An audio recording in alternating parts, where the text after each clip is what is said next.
I have no idea what I'm doing. But I'm always bad at these games.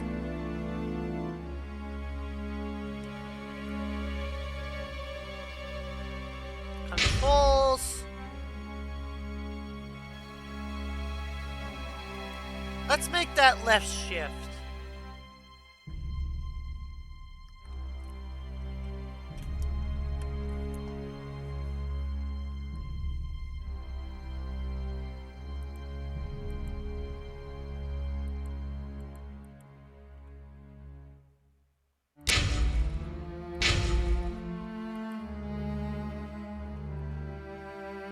Move forward, back, strafe to turn left and right.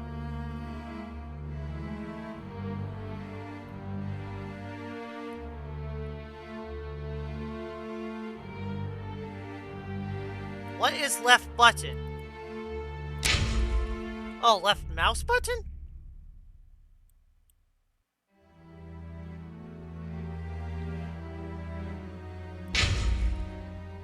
Shins.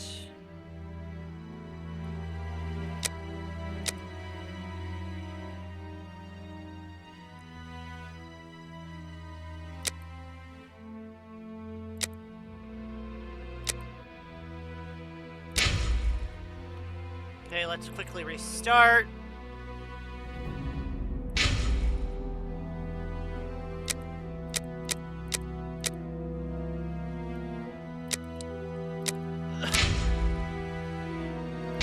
Game.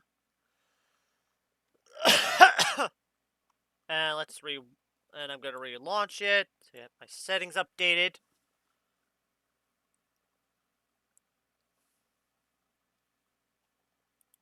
This is a Frogware game.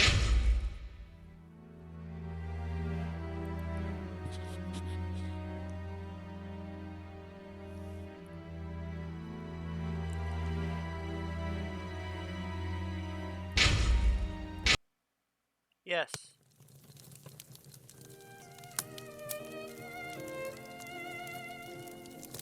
In the name of my health and yours, Holmes, stop smoking so much. There is more fog in our apartment than in the street. You are right, Watson, but this evening is never ending, and I have nothing to do but make smoke rings. A more amusing pastime would suit better, but my doctor is against it. Perhaps a little tune on the violin. My heart is not in it tonight, Watson. Have you noticed how this cigarette burns? Would you not say it is like a life being consumed? How many lives will end tonight in London? How many crimes will be committed within the life of a single cigarette? Ah, the vanity of existence. It is but complaints and smoke, the meagre panache of its sickly soul. The tobacco is giving you very sombre thoughts.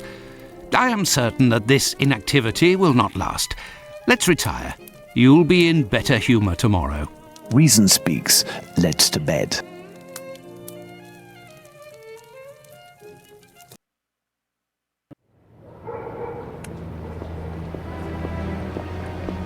I kind of want to see a remake of this one, like they did with Sherlock Holmes: The Awakening.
Come this way, my lovely.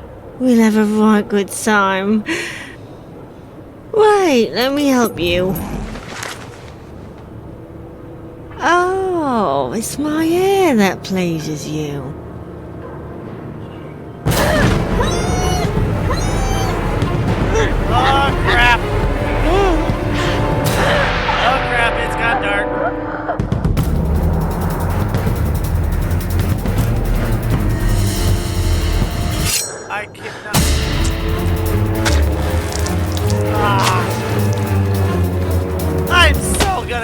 demonetized.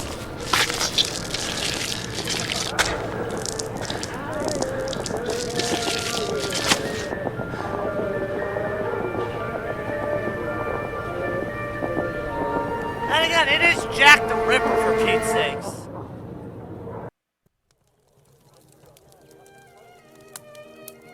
The news is as dark as the sky, Holmes. An inquest has been opened into the murder of a poor woman in the East End. The unfortunate girl was discovered last night, lying in the street, still warm. The murderer was filled with an incredible savagery. Oh, the article gave me shivers down my spine. The inspectors in charge of the case don't seem to have even the slightest lead. A similar murder took place less than a month ago. Ah, love. A romantic walk, a kiss in the moonlight, a polite refusal, a terrible anger, and a hanging. This area of Whitechapel is a disgrace to London. The government should take serious note of what is going on there. Whitechapel? This woman was found in Whitechapel? Yes, indeed. Bucks Row, to be specific. Then it was not a question of romance, but of commerce. Unless these women actually take pleasure in the vice, the female nature is completely... Holmes, do you hear yourself? A woman is dead under unspeakable circumstances. No less than any other, she was a human and one of Her Majesty's subjects. None of these streetwalkers of which you speak have any other way to survive but by selling their bodies. You know as well as I that our era is not a gentle one, and these women don't have much to look forward to. Some grace, if you would. Do not refuse them your compassion. Do not say another word, my dear Watson. We shall leave immediately for Whitechapel. To the scene of the crime? No, I think it would be better to arrive there a bit later once night has fallen. At the moment, the spot will be overrun by police officers and spectators. It would be impossible to investigate properly. Then where are we going, Holmes? The best thing to do would be to head to the police station and attempt to get a copy of the preliminary reports. But the article in the Star seemed quite complete to me. You must know, Watson, that journalists often draw conclusions from the facts without a proper understanding of how to do this delicate task. We must obtain the reports from the inspector in charge, as well as those from the coroner. Very well, Holmes, but all the same. It seems to me that I have a map of London somewhere, Watson. Can you find it and locate Whitechapel while I get ready? You are too kind, Holmes. Searching through your mess?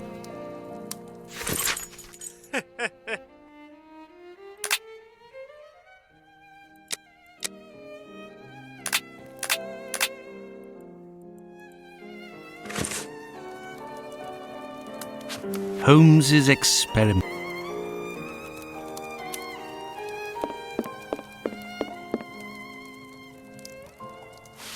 Treaty on Cornish, the Celtic dialect of Cornwall.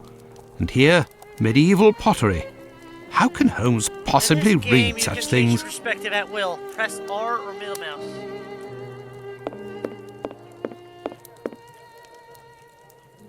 Holmes's experiment table. Well, well, Holmes has received some French champagne, with a card, a gift from a young admirer, signed Raoul d'Andrecy. Who on earth could that be?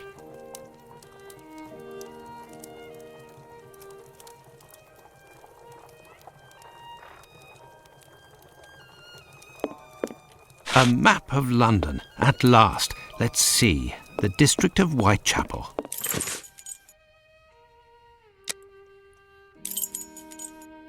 I found the map, Holmes, and I was able to locate the Whitechapel police station. Congratulations, Watson. Come, the game is afoot. You can read the article to me on the way. We have arrived, Watson, in Whitechapel. Not very bright, and what cold! A typical London morning. Come, Watson, let's find this police station. You control Sherlock Holmes.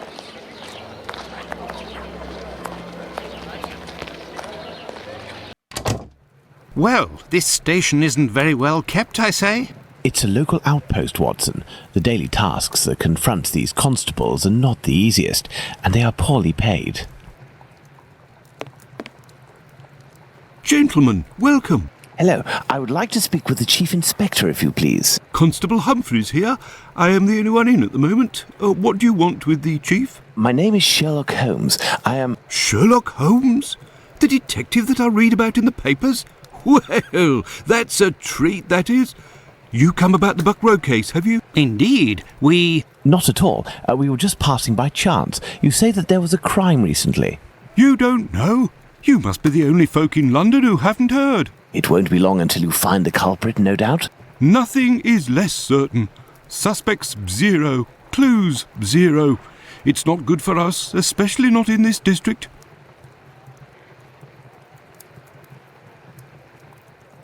Listen, this isn't what I came here for, but if I can be of service, in a confidential capacity, of course, if you can entrust me with a copy of the preliminary reports, I could study them and return later with my conclusions. It's just that these are official documents. I can't take a decision like that without the inspectors. The sooner we know the facts in the file, the sooner we can be of help, my friend. Say, if you are Sherlock Holmes, you can find anything, isn't that true? With your magnifying glass, footprints? My performances are often embellished by my biographer. Ah, good. Good. I will give you the reports, but could you do me a small favour first? During my rounds, I dropped a leather folder containing some papers. Nothing of importance, but it's a big mistake. I would go looking for it myself, but I am stuck here on duty. I must have lost it near the seedy boarding house not far from here. Left when you leave the courtyard and left again in the lane. Perhaps you could go, ask around. We shall see what we can do. Are we going to go look for these documents? Why not? It'll give us an occasion to take a tour of the district, Watson.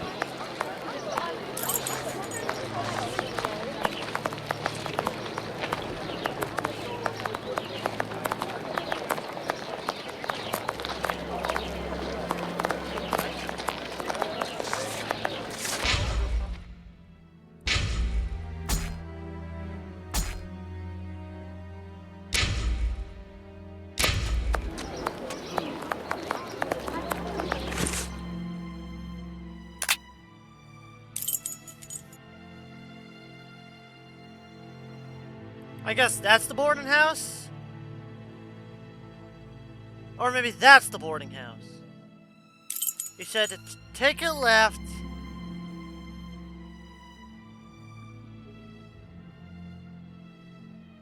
And then take a second left. I just don't remember where the second left would be.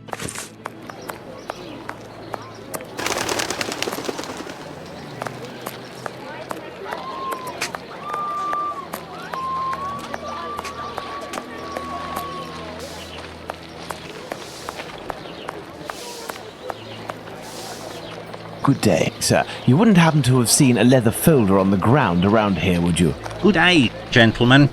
Finley, caretaker of this building. Here to serve. And yes, less than an hour ago. But some of the local urchins picked it up and God only knows where it might be now. That's unfortunate. This police bag contained documents that the local police will miss. You're inspectors? Not at all. I am Dr. Watson, and this is Sherlock Holmes, the detective. Sherlock Holmes, the great detective. You must be here about last night's murder. Have you discovered the identity of the poor woman? Indeed, I'd only to read the papers. Mine is dated from this morning, and it does not say who it is. I'm not really engaged in this case, but if I can help the police, I will do so willingly. Oh, to be sure. I've been told that Inspector Aberline is in charge. A very capable man. So, according to you, I have no chance of finding this folder then? Indeed. But I, on the other hand, should be able to find it. Do me a favour in exchange. A vagrant comes almost every night to sleep in one of the nooks not far from my windows. He coughs, howls, sometimes even sings. He's quite hefty and I don't dare approach him. I've lost 3 tenants because of him. If it's you who speaks to the police, they will take this matter more seriously. Tell them about the captain. They'll know who you're talking about. In the meantime, I'll find your police bag.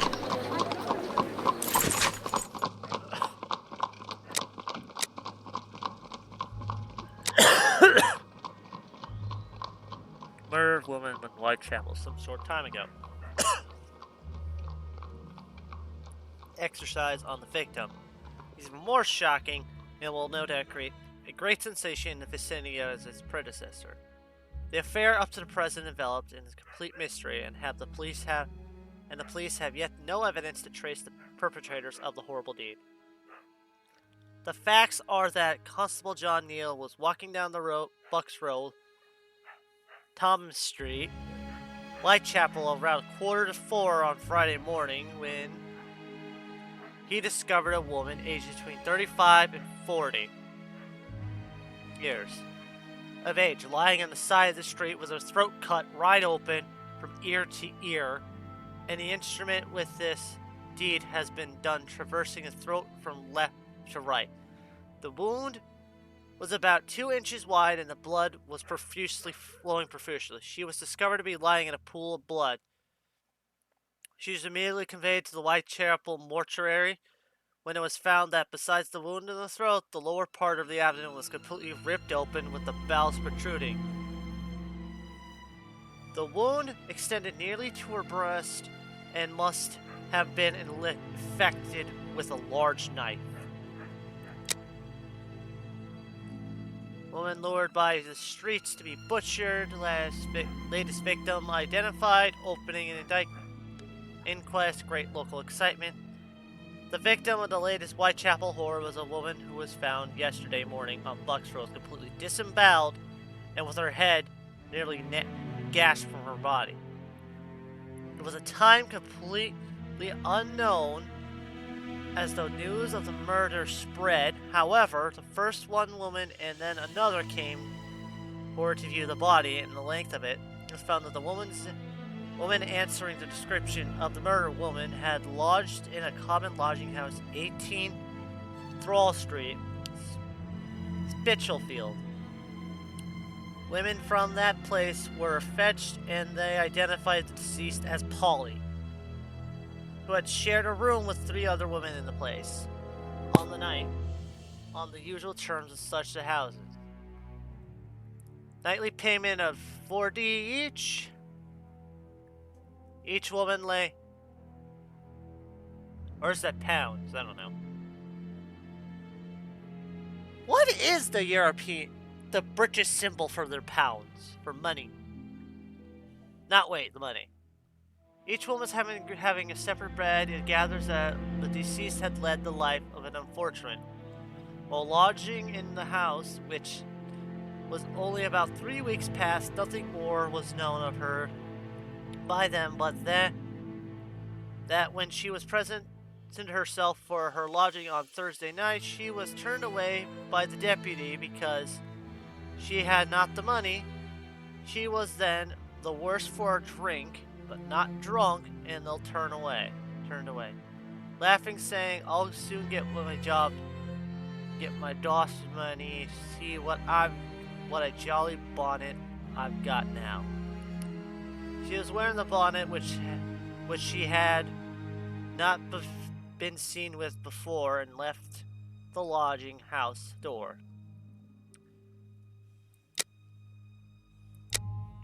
Oh, this goes on quite a while. On Friday morning on the Whitechapel Road. Late 2:30 on Friday morning in Whitechapel Road, opposite a church in the corner of Osborne Street, at 3:45 she was found within 500 yards of the spot murdered.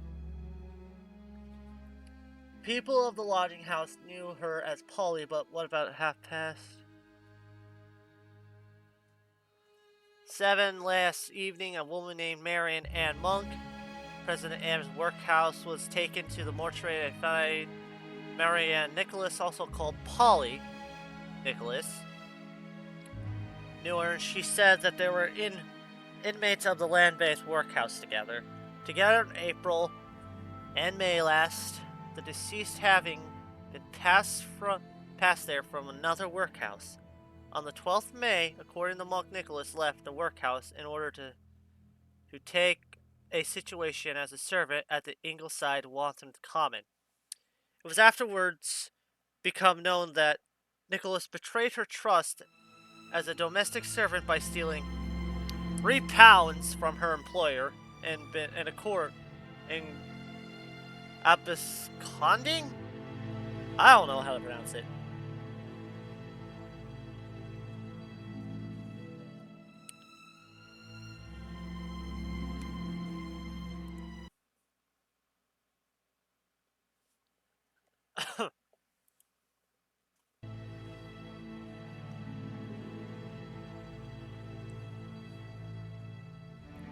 Okay. By the time she had been wandering about, the monk met her, said about 6 weeks ago, where life at the workhouse drank with her. She was sure the deceased was Polly Nicholas, and having twice viewed the features as the body lay in a shell, maintained her opinion. This is a terrible, significant similarity between this ghastly crime and two mysterious murders of women that have occurred in the same district within the last 3 months. In each case, the victim had been a woman of abandoned character. Each crime has been committed in the dark hours of the morning, and more importantly, still has a pointing to one important still, pointing to one man, that culprit, and that culprit, that man, a maniac, being the culprit. Each murder has been accompanied by hideous mutilation. In the second case of that the woman Martha Turner, it will be remembered that no fewer than 30 stabs were inflicted. Jeez. I knew Jack the Ripper was brutal, but jeez. Talk about overkill.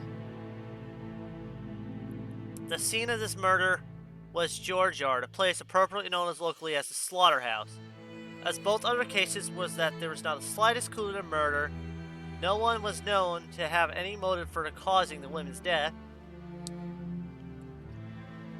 She was parted from her husband and had lived with a man named Turner, but the search coroner inquiry revealed nothing connecting either with the crime. It was fancied that some of her many wounds had been caused by a bayonet, and she was said to have been seen with a soldier shortly before her death. Some soldiers were parading at the tower, and one was said to have been identified by the policeman as having been waiting about George Yard just about the time of the murder, but nothing came of it. The first murder, which strangely enough did not rouse much interest, was the committed in Osborne Street. The woman in the case was alive when discovered, but unconscious, and she died in the hospital without recovering her senses. Consequently, she was unable to whisper a word to put the police on the track of her fiendish assailant, and her murder has remained a mystery, for all three crimes have been committed with a small, very small radius. Each of the ill-lighted thoroughfares to which the women were decoyed to be foully butchered or off turnings from Whitechapel Road, and that they all are within half a mile. The fact that these three tragedies have been committed within a limited area and are so strangely alike in their details is forcing on all minds the conviction that they are the work of some cool, cunning man with a mania for murder.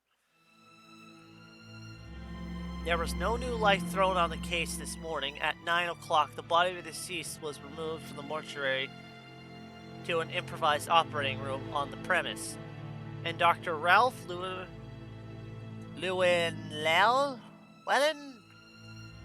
I don't know, made a post-mortem examination.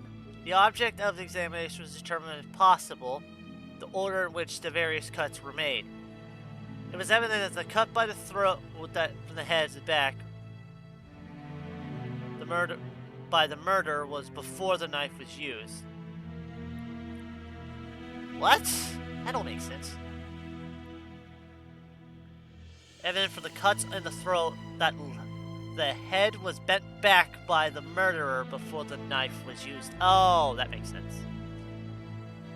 Whether the mutilation took place before or after the death remains to be settled, as they also the position in which the woman lay when the deed was done.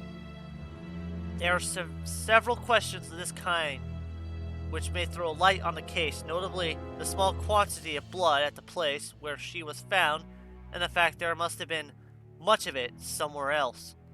Present clues to the murder are entirely lacking, and the location of the place where the deed was done was the first point necessary to establish. Okay, so I'm gonna go down with this. Continue on the previous one.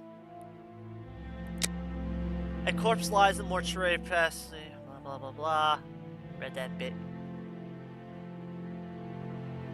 Measuring evident of having engaged in a severe struggle. There is an impression of a ring having been worn on one end of the deceased's finger, but there was nothing to show that it had been wrenched from her in a struggle. Some of the front teeth have been knocked out. The face has been bruised at both cheeks and very much discolored. Deceased wore a rough brown ulster, I don't know, with a large button in front. Her clothes were torn and cut in several places, bearing evidence of ferocity which the murder was committed. The only way by which the police can prosecute an injury presented is by finding someone. One who can identify the deceased, and then, if possible, trace those in whose company she was last seen. In Bucks Row, naturally the greatest excitement prevails, and several persons in the neighborhood state that there is an affair occurring shortly after midnight. But no screams were heard, nor anything beyond what might have been considered evidence of an ordinary brawl. In any case, the police have fortunately will against the difficulty of bringing to justice the murderer or murderers. The great fire at the London warehouse.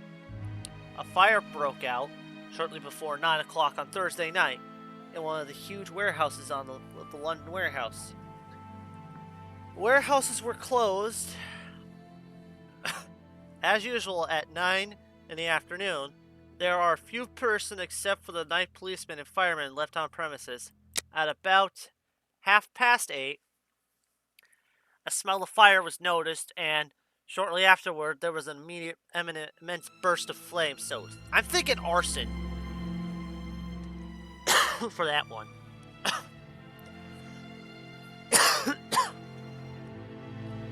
Immense burst of flame from the top of one of the vast buildings right in the center warehouses. The volume of fire was terrific, but at 9 o'clock the authorities of the fire brigade had heard nothing of the occurrence.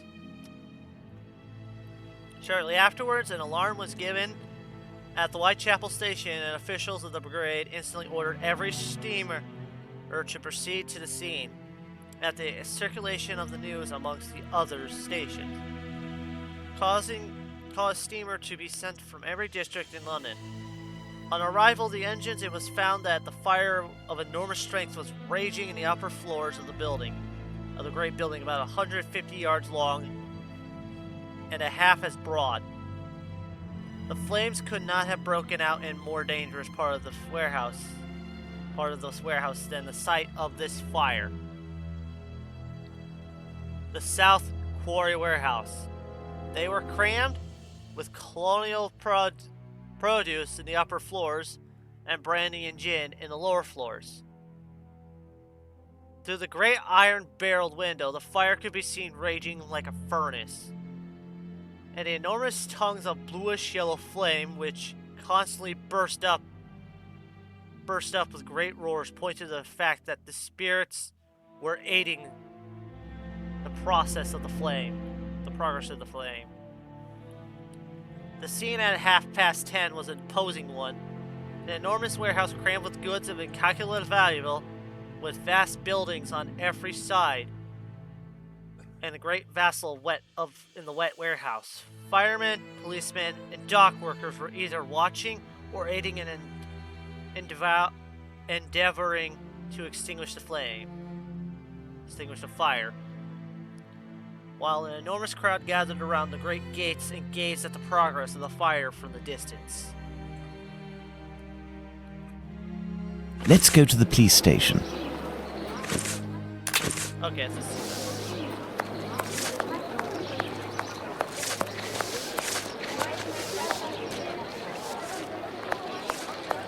What are we doing, Holmes?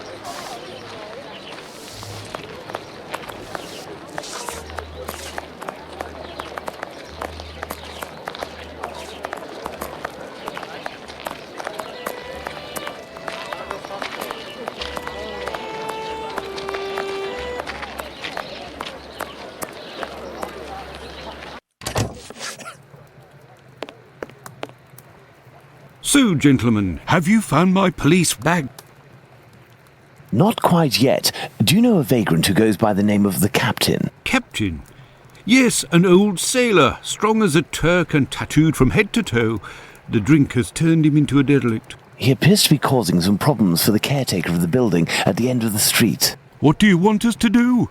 Every night, stairwells, halls and porches become public dormitories, and people don't only come to sleep. I believe this man has a niece who puts him up sometimes. Her lodgings are in Commercial Street, right after the alley with the boarding house. You won't forget my folder, will you?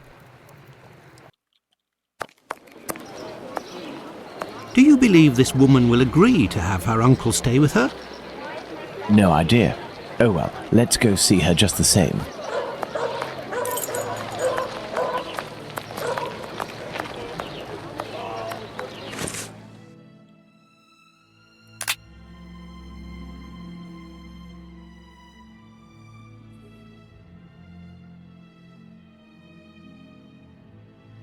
Her lodging is at the Commercial Street, right after the alley with the boarding house. You will get my folder, will you? Okay, just up the street past the boarding house.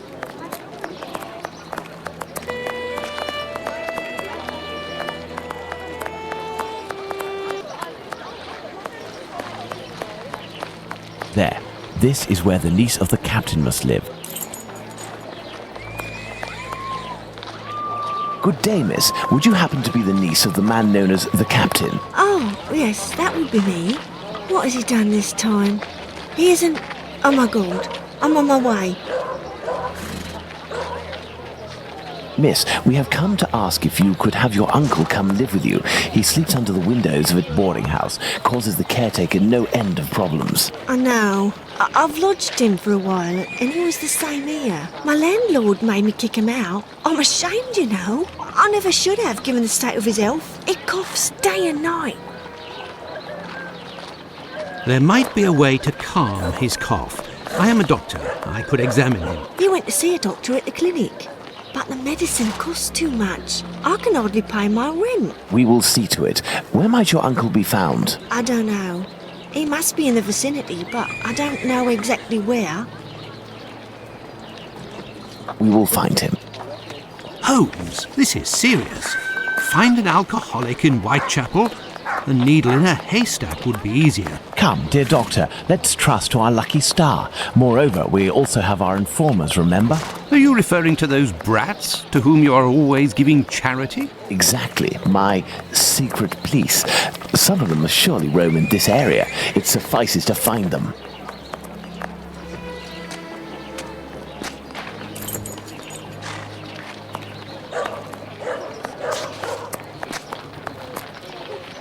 Hello, young man. How are you? I recognize him.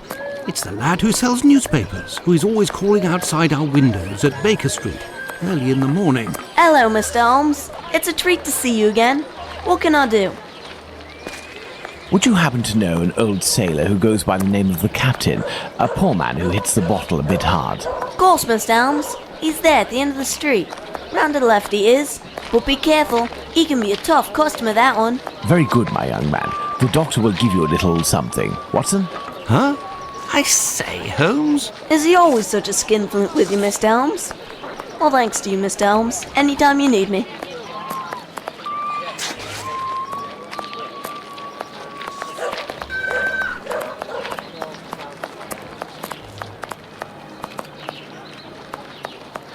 I can hear someone coughing more than is natural, Holmes.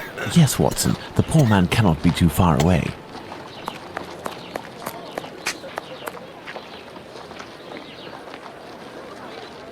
If, in order to listen to us, this man imposes as condition that we find his pet cockroach, there will be another murder in Whitechapel today, Watson. Yours. Ah!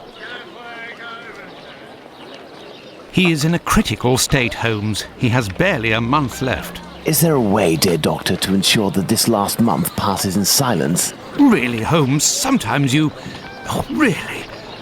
I will make note of some medicine to get immediately that will relieve his pain. Very well. I will locate an apothecary or a clinic.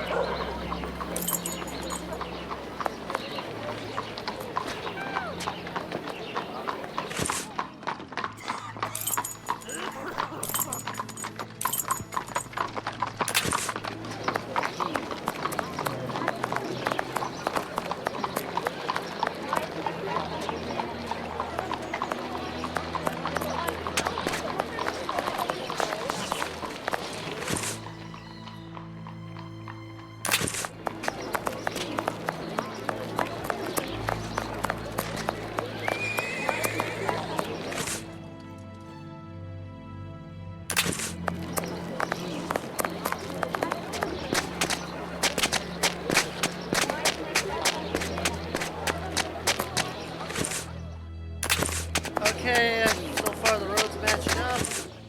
So I should be about here.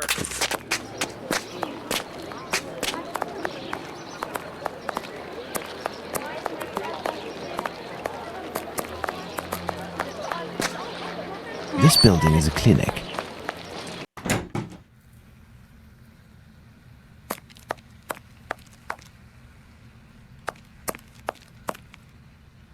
Good day, sir. Dr. Gibbons. You aren't from around these parts? Indeed, Doctor. It is for someone from your neighbourhood that I am here, though. His doctor asked that I acquire some medicine on his behalf. I have the note here. Dr. Watson? Not from round here neither. This medication is quite dear. Certain documents are necessary to obtain them for free. I don't have it. You'll have to accept my spare change. Will it be enough? Enough to relieve your patient for a month. Would you like me to make this prescription available after that time? According to Dr. Watson, that won't be necessary. The possibility of a recovery? A definitive one, yes. There, sir. Thank you. It's rather quiet here. An unusual chain of events. The majority of the people hereabouts went out last night to see the great fire at the warehouse. The patients that I was minding and my staff were no exception. The former were dramatically healed, and the latter ended up sick. And with the murder last night, most of the people who weren't working wandered over to the scene of the crime. Their little aches and pains will wait until tonight or tomorrow. A squalid murder, it would seem. Just like what this area has become. My thanks, Doctor. Not at all.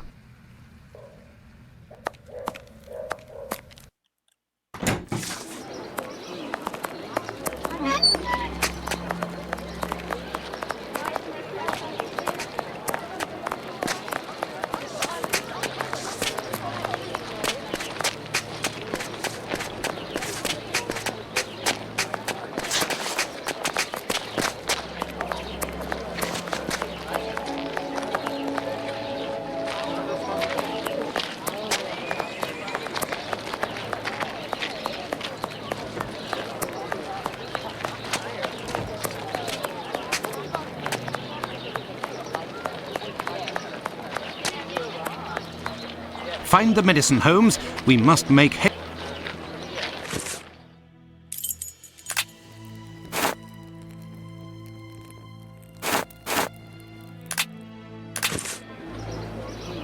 Here is the medication, Watson. Is our man movable? He should be able to stand in a few minutes and will no longer be suffering from his cough before long. Consider the affair resolved. Accompany him to his niece's while I return to the boarding house, and then join me at the police station. Let's return to the boarding house.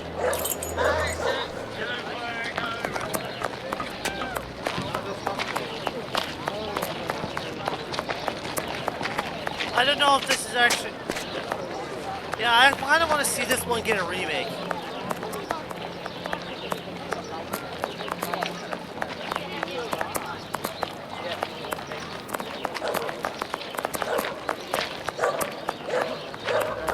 Station, so... I need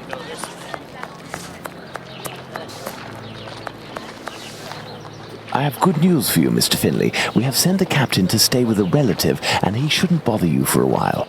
I also have some good news. I have your police bag. Thank you. I bid you good day. Oh, it was nothing. Tell me, one of my wife's friends lost... Another day, Finley, another day.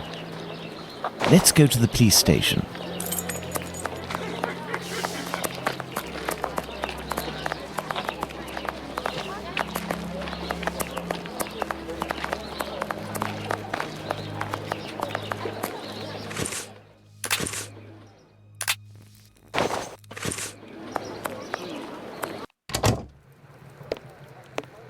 Are you sure it's the police bag that you lost?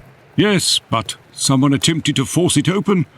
They didn't succeed, but now the lock is stuck. Perhaps you could... Let's see.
Now I need to figure out how to get the 1 and 2 swapped.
I don't exactly know my objective.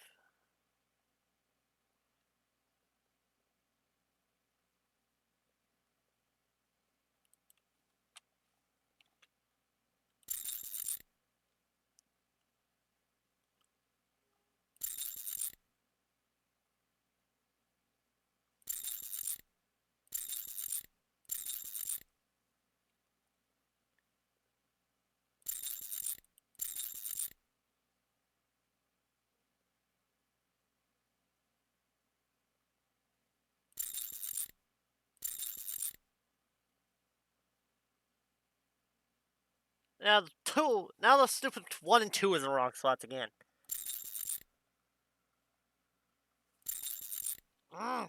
Frustration. I don't get this puzzle at all. It don't make any damn sense to me.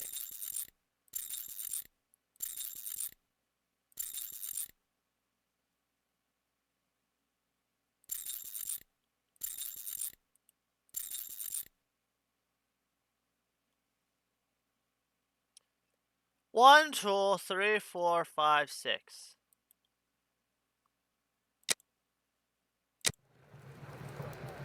So, what news do you have, Mr. Holmes?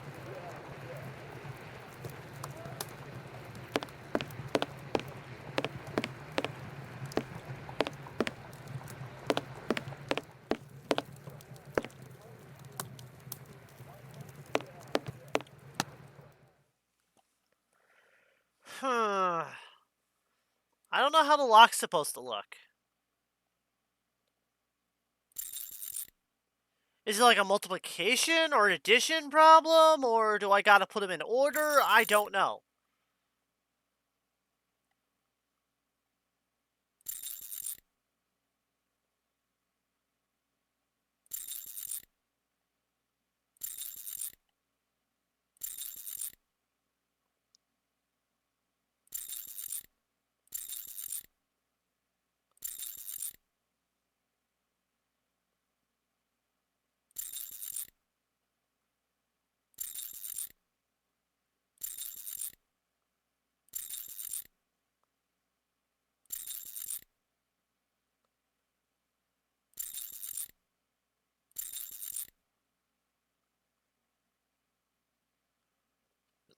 One, two, three.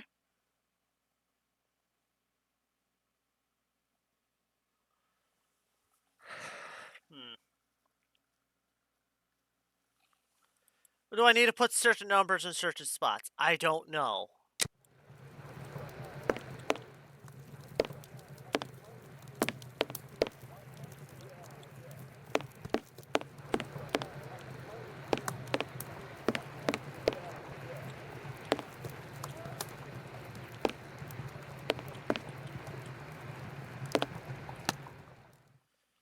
Hmm.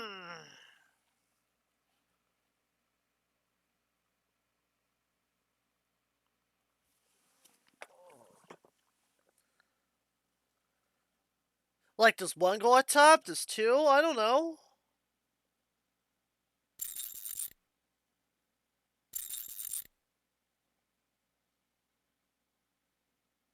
What's that? It's me, Salty. Hey, Salt. Are you streaming something? Yes. I'm trying to figure out a puzzle and I'm completely stumped. Because I don't know what the puzzle wants me to do. I put all the numbers in order, but do I got the numbers in the wrong spot? I don't know.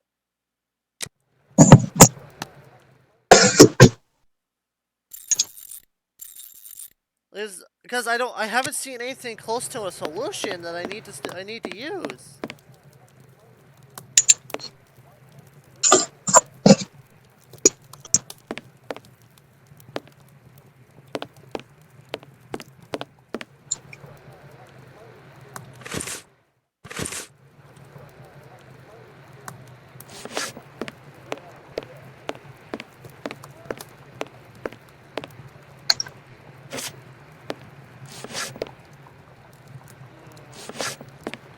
I'm doing Sherlock Holmes versus Jack the Ripper.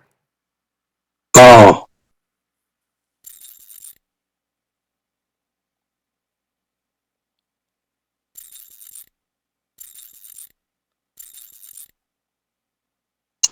I'm playing Star Wars, believe it or not.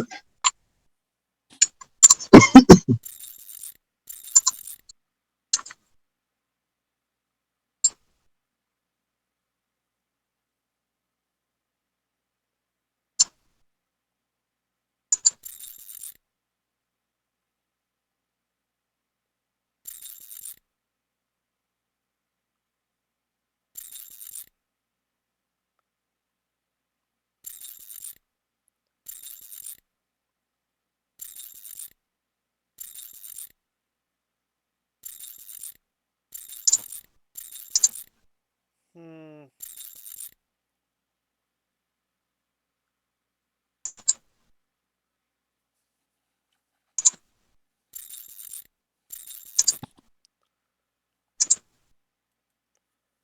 Yeah, I don't get this puzzle at all.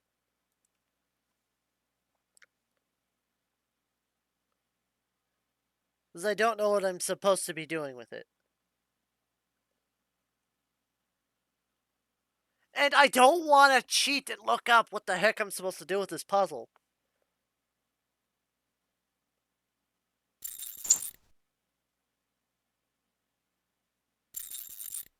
But I really am stumped and have no freaking clue.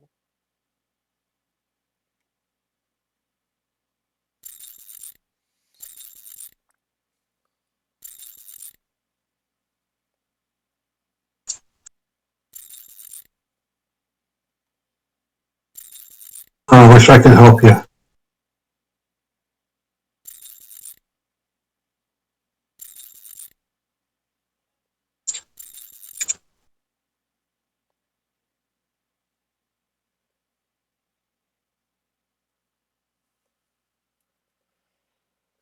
Ah.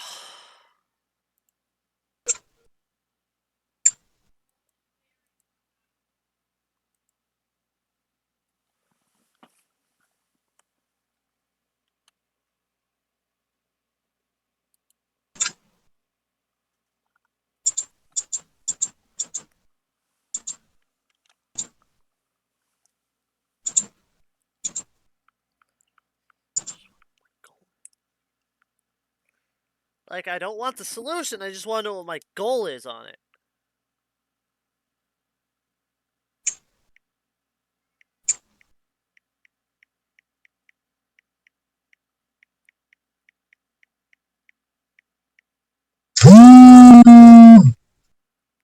Oh, got a call on my phone.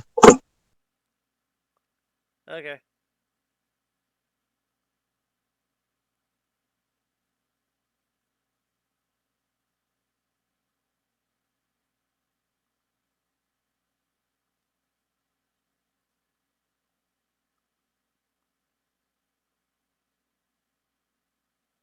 Hmm.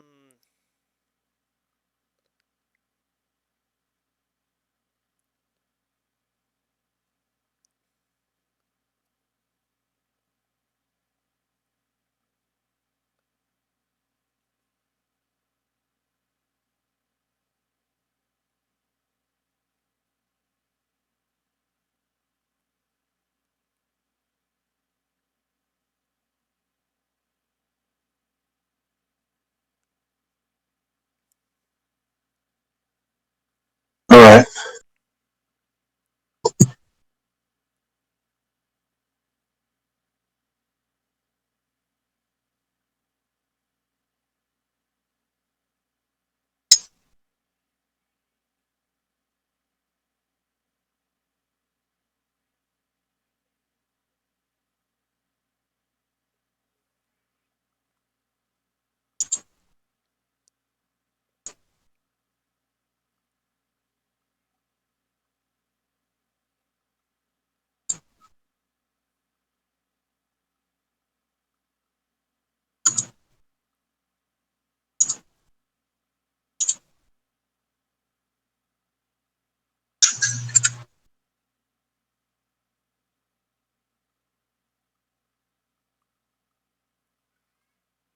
Yeah, I got them in order. The thing is, I don't know where they need to be.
Okay, so I gotta figure out how to swap the 3 and the 2.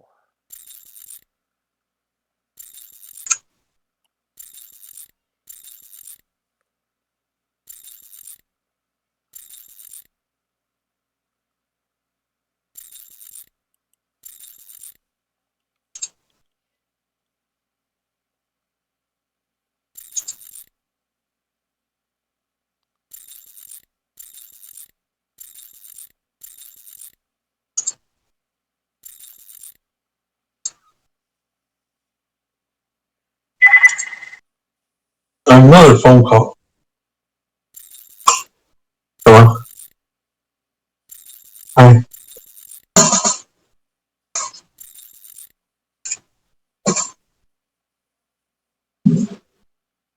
He's gonna get me at 3 when I'm done with work.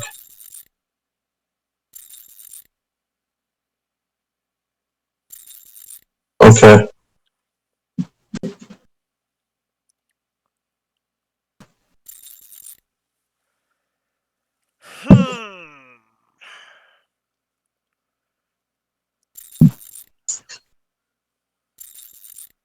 Yeah. Friggin' And I'll need my friggin' four need to be swapped. account numbers. Yeah, I have no idea what I'm doing. That's all that's left for us to fill out, and the amount I get per month.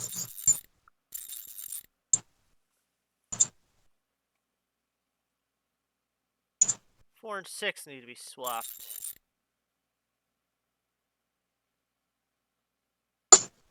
Now 5 and 6 need to be swapped. Just a second.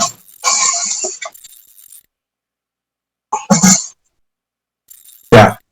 Let me put you on speaker, okay? Can you hear me okay? Yeah. Alright. Now 1 and 2 need to be swapped. I cannot figure out how to swap the 1 and a 2. Okay, for social security, it's 1,255 a I'm month. gonna... Hey, Salt, can you leave the call if you're gonna be on the phone? I can't Yeah, okay. minimize my game. Alright, hold on.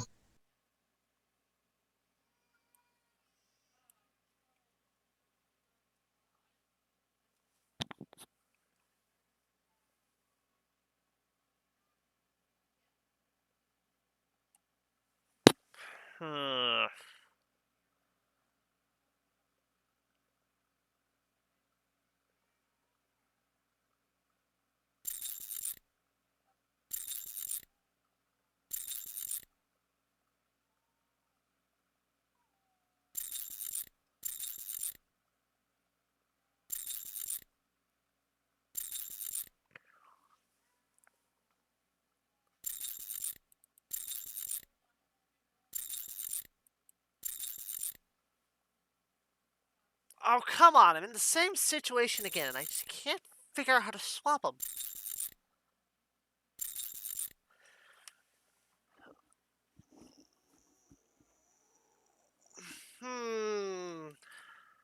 I have to call an outside help.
whenever I successfully do it, I just somehow accidentally transfer it over to the next number.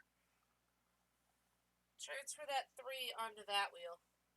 To the wheel up top? No. This wheel? Put this 3 on this wheel. Okay. Don't touch.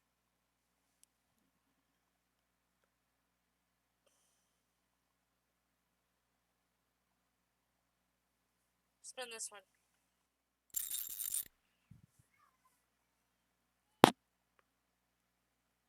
Okay. Spin this one. Like, I had them all in order at one point, but they No, weren't in the spin right... that one. Spin that top one again. Okay. That's over. Now get this one back over here. Okay. Now you're going to spin this one back. Or spin it. Okay. Now you're going to spin this 4 over here. Okay. And then you're going to spin it so the 3 is here. Okay. And now what you're going to do is we're not worried about that 3 right now. You're going to spin till the 5 is here. Okay. And then... Now the 6 is going to be in the wrong spot because I rotate No, this stop. one. Just rotate your 2 and 4. Okay.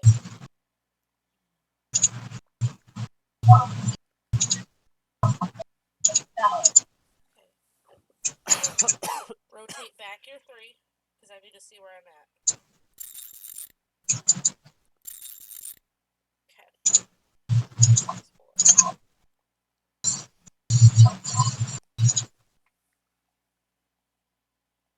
So 3, okay. Yeah, 5, 6, 4.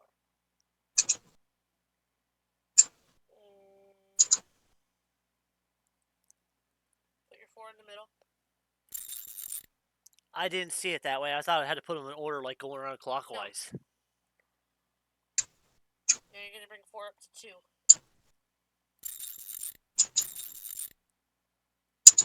Okay. You're going to bring 5 to 6. Then 5 to 6. Okay. And then you're going to rotate your 4 back to that. Ooh, hang on.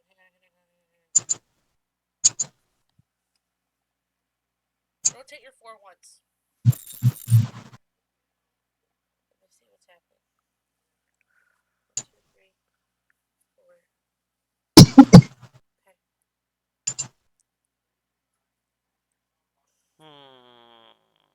Rotate your 4 one more time.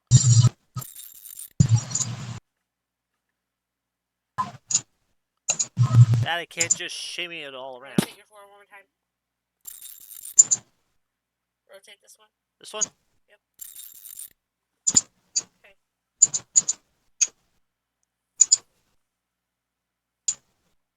Then we're back where we started. Stop. Rotate the 1 in the 2 position. Put it in the 2 position. Okay.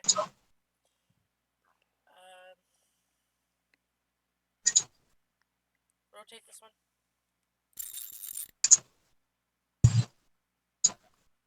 Okay. Rotate that one.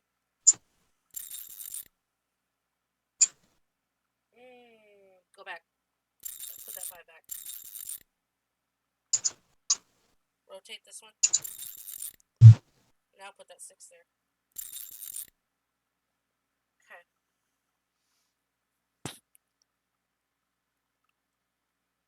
I solved the 4, 5, 6. Now I gotta solve the 1, 2, 3.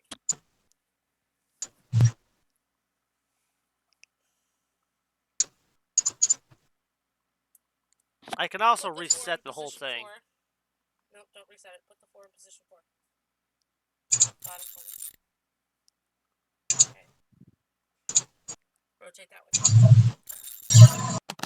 All done. 1, 2, 3, 4. A big thank you, Mr. Holmes. Thanks. Think nothing of it, my friend. I guess my brain was just overcomplicating it.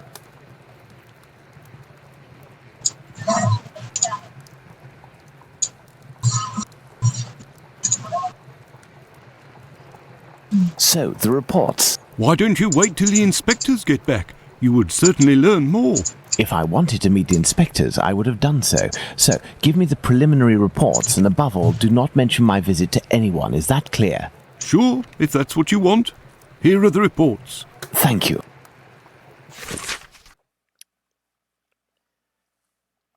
Death of Polly Nicole, August 31st, 1888. Autopsy report by Dr. Henry Llewell, surgeon. Her throat had been cut from left to right, two distinct cuts being on the left side, the windpipe and the gullet. Gullet and the spinal cord had been cut through. A bruise apparently of a thumb being on the lower jaw, also one of the left cheek. The abdomen had been cut open from center of the bottom of the ribs along the long right side under the pelvis to the left of the stomach.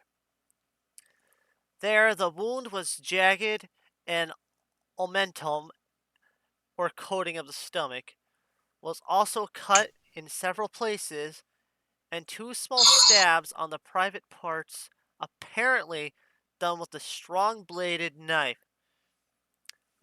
supposed to have been done with some left-handed person, being almost instantaneous. Jeez.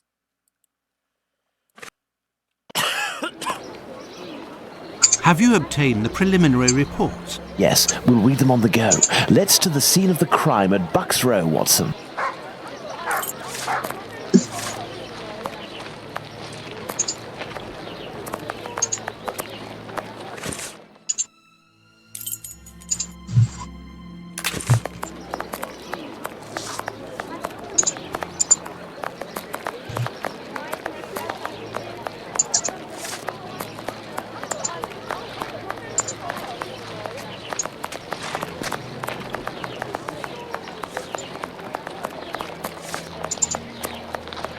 I have no reason to go that way.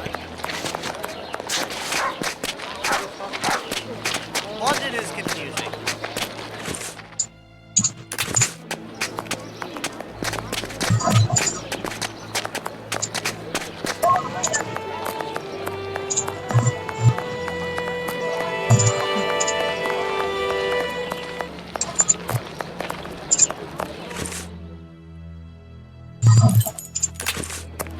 Well, there was the clinic, so murder scene should be this way. I think.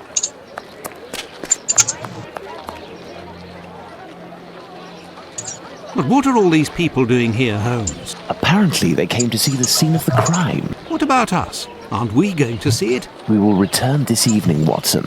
The circumstances should be ideal for carrying out our little experiments.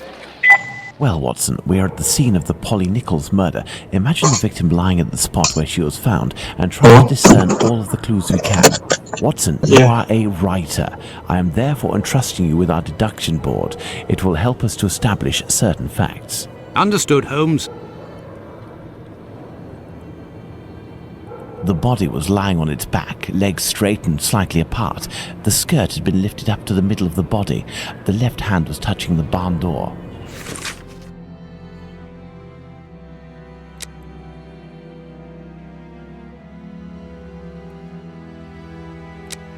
The corpse was still warm.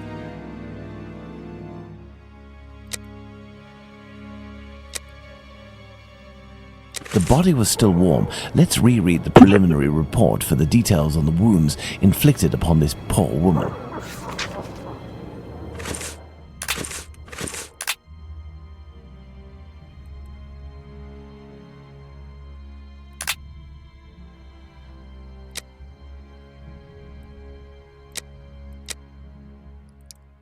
Yeah, it's quite brutal.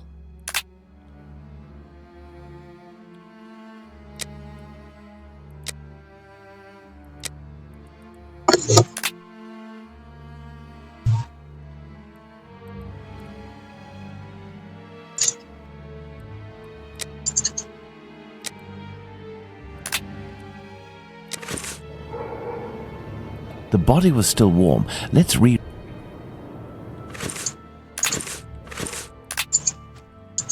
Yeah, it was done with someone with the left hand that had a brutal strength.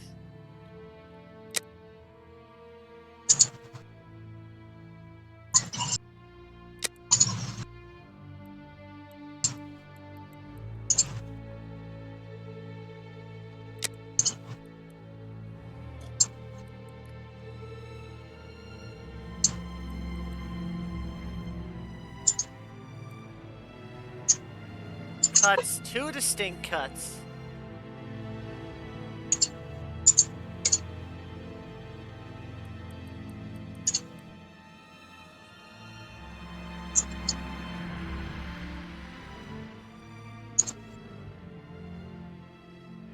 That slashed their throat, but they were also disemboweled. Oh, that's mean, huh?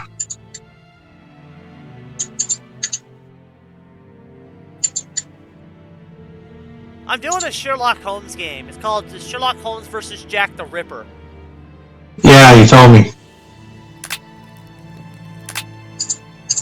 I am assuming that that's an autopsy that you're reading off.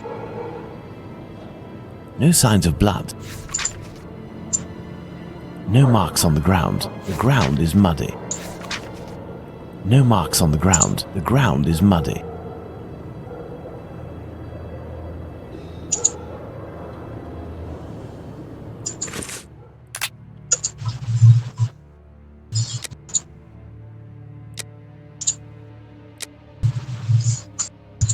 And no traces of blood on the walls.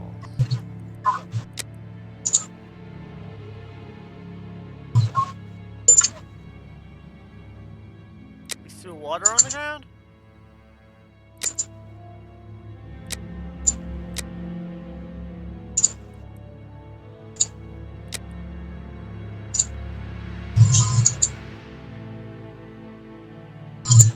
The victim wasn't dragged.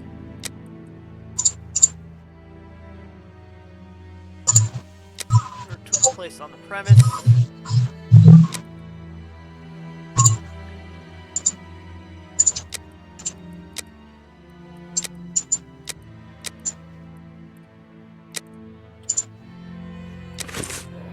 The body was still warm.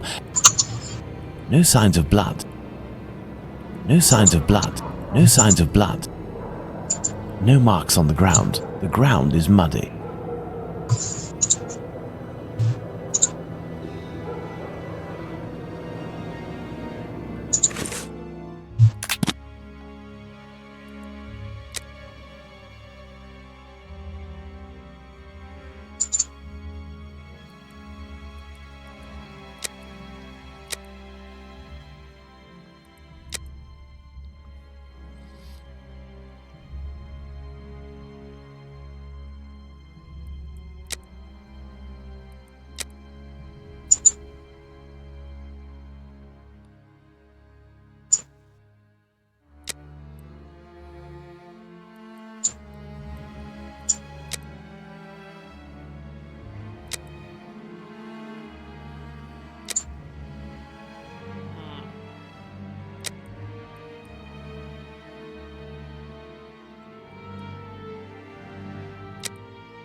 So, the murderer must have been strong.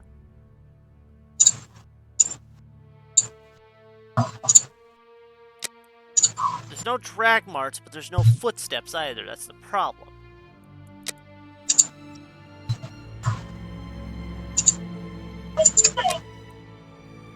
The murder took place on the premise.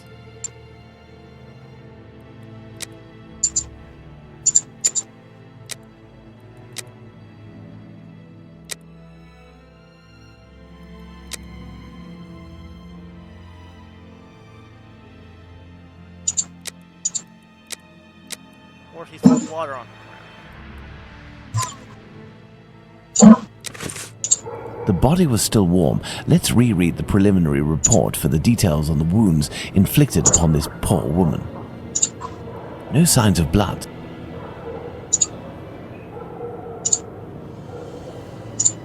No marks on the ground. The ground is muddy.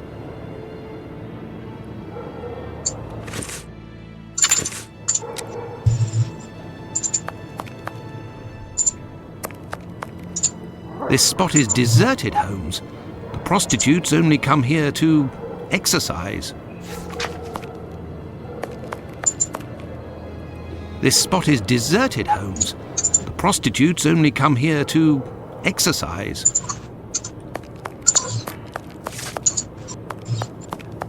There is only one streetlight lit on this street, Watson, and this spot is particularly poorly lit.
I have no reason to go that way.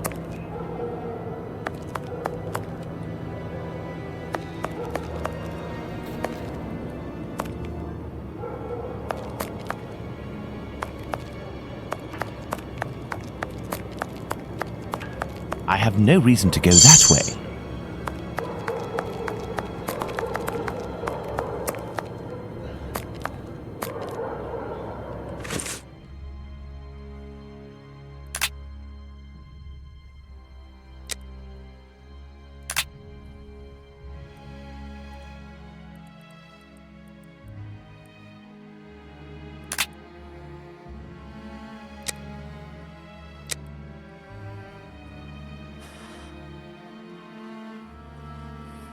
poorly lit street.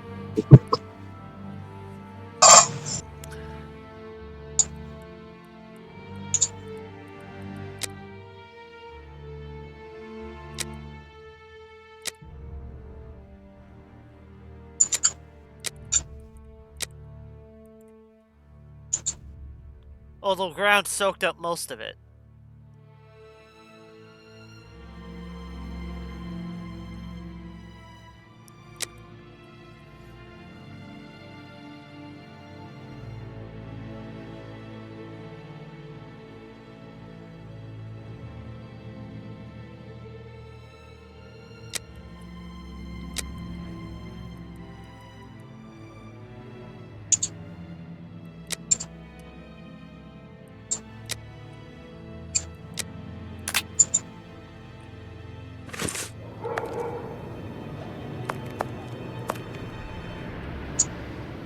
There is a black bonnet near the left hand. The body was still warm.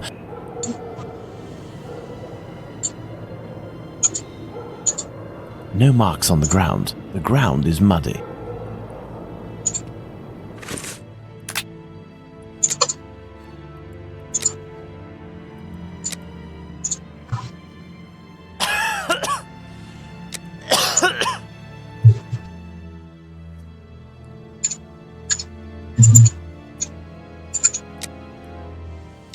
Afraid.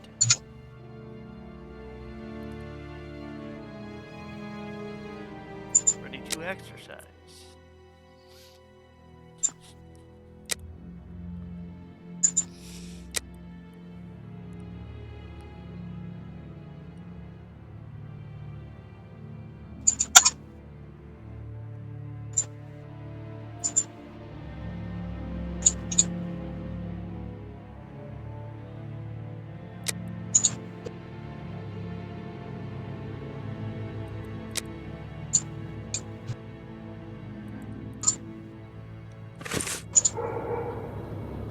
No signs of blood.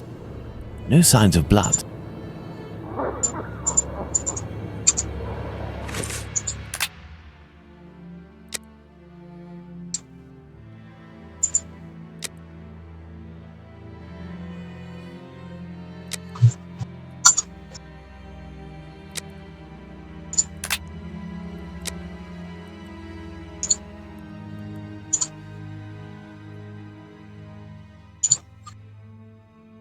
Yeah, the deduction I'm trying to I don't like. I got like this guy had to be pretty strong at least, because it'd be pretty hard to do that even with a knife.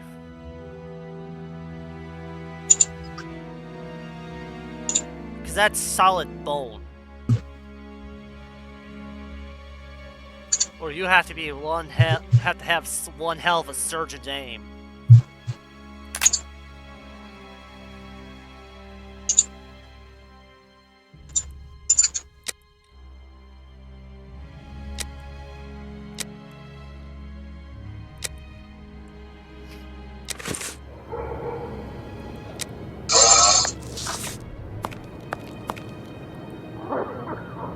No marks on the ground. The ground is muddy.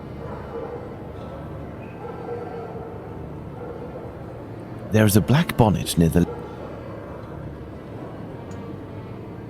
Let's look at this poor woman more closely.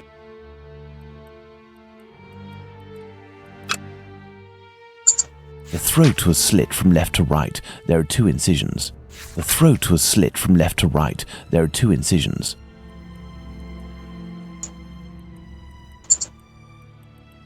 A small pool of blood 6 inches in diameter. A small pool of blood 6 inches in diameter.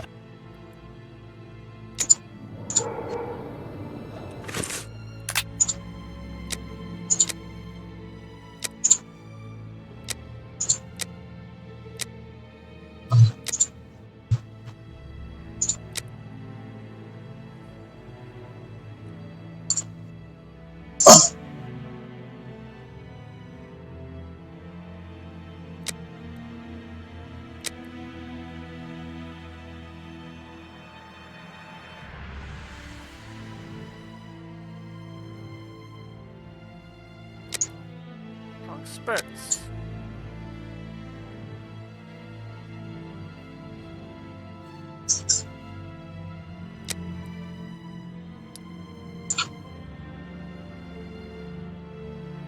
Ghost was dead before.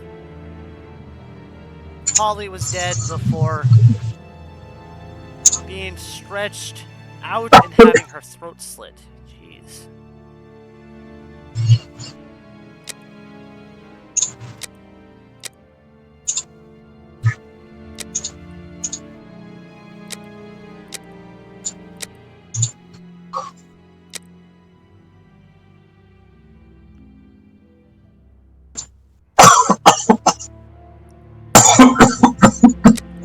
Murder took place on the premise.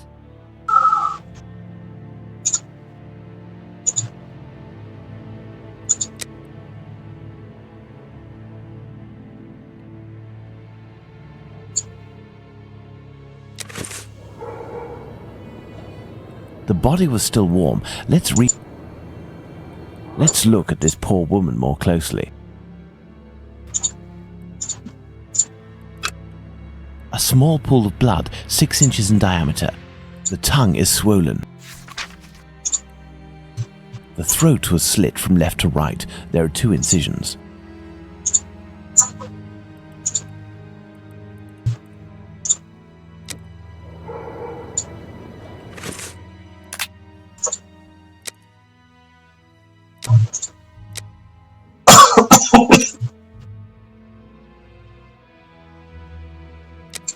She was strangled.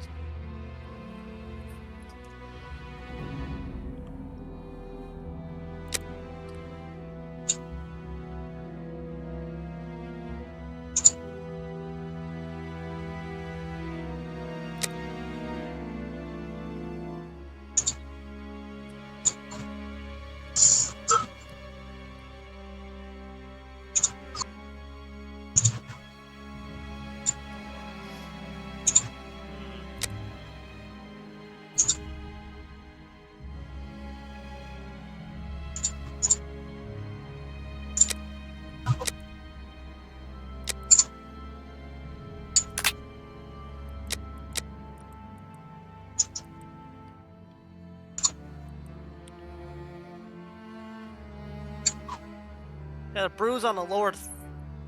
Okay, so back to the scene. Let's look at this poor woman more closely. There's a bruise on the left cheek. There's a bruise at the level of the right maxilla. Well, Watson, we have found all of the possible clues, I think. We will now attempt to recreate the scene of the murder. Come closer, Watson. I have to make you up. You are joking, Holmes?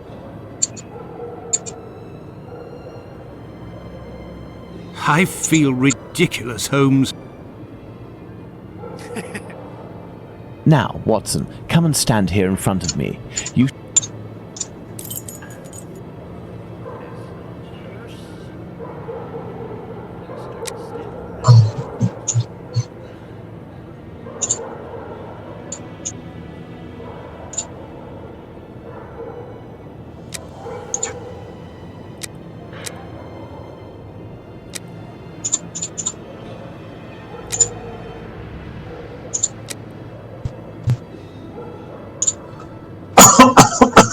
This position is unlikely.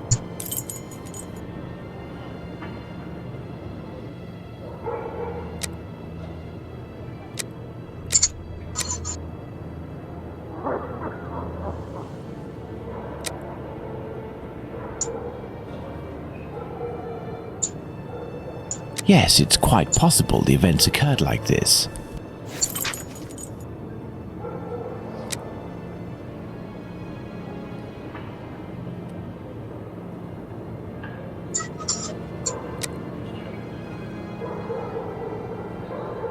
Yes, it's quite possible the events occurred like this.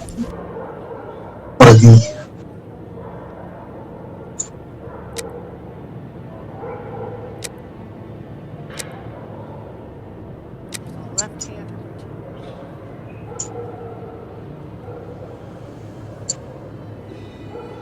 The murderer had enough room to inflict the wounds to the neck, and these wounds suggest the left hand was used.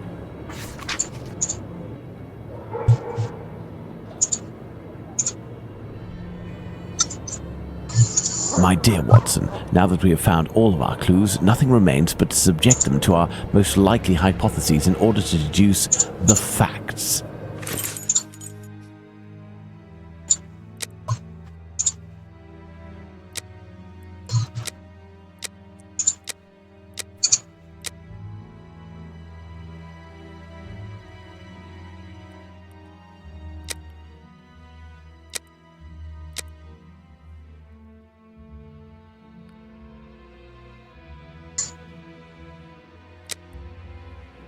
The murderer gagged the victim by tightly gripping.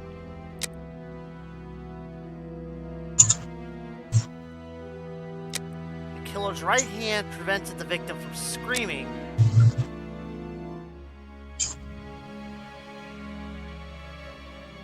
While the victim was strangled.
It had to be strong or big.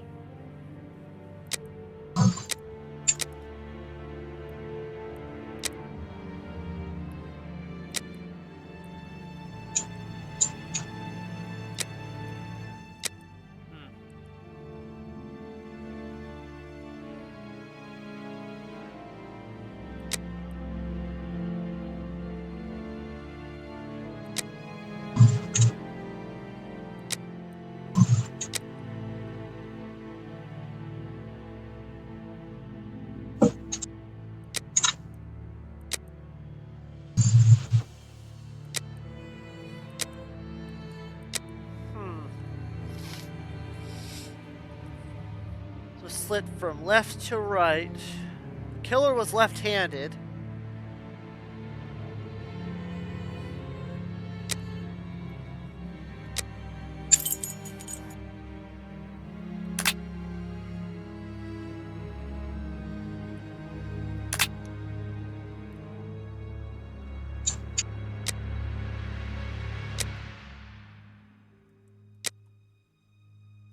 With their right hand.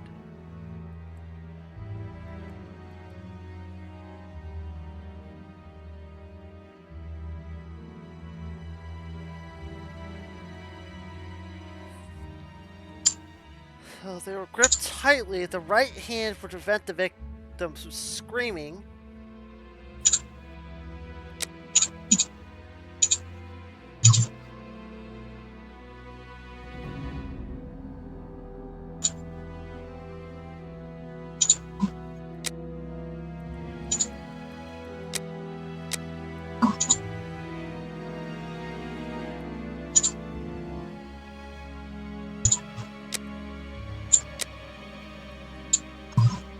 I know that part's correct.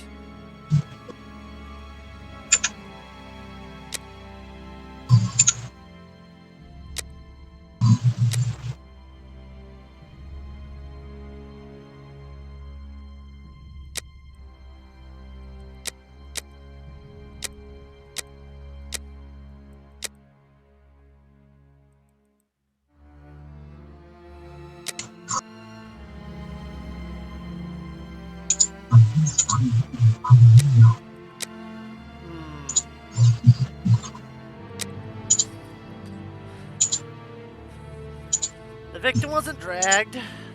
Murder took place on the premise. The victim was strangled, leading to the post-mortem mutilation, where the victim's body was slit and gutted.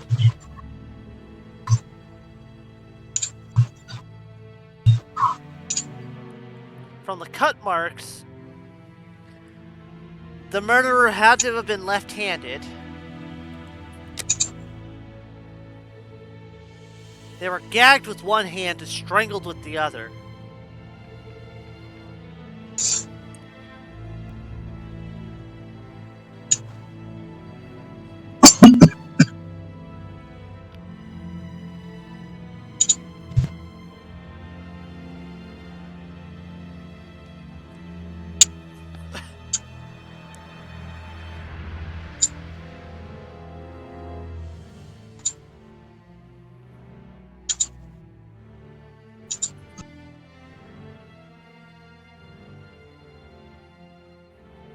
Yeah.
Huh.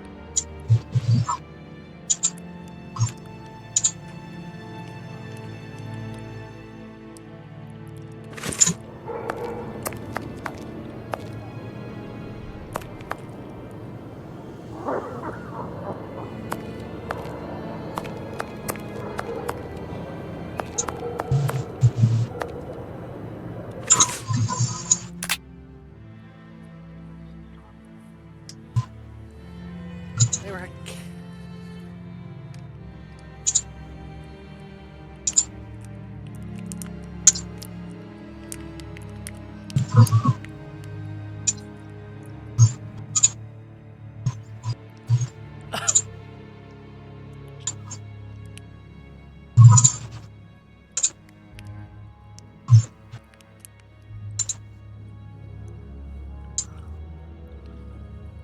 Hmm.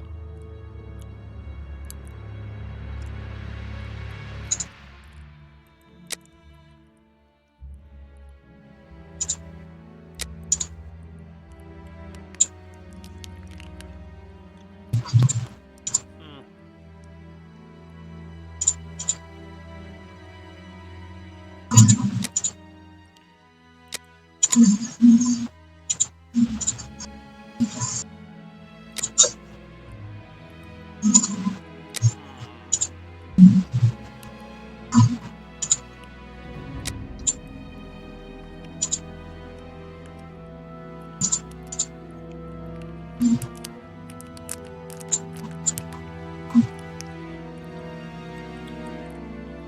Hi, Leia.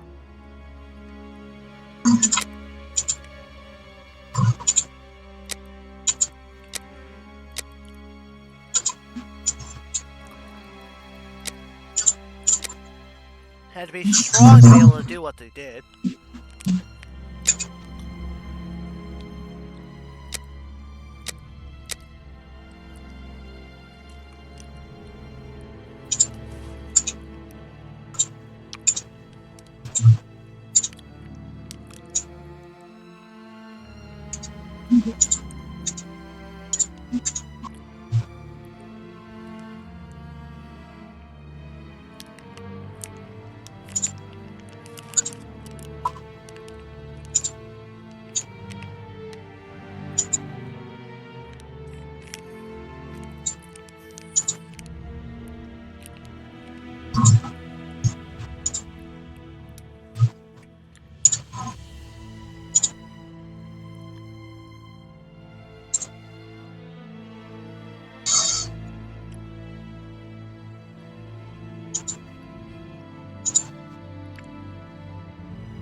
The victim was most probably dead before being laid down.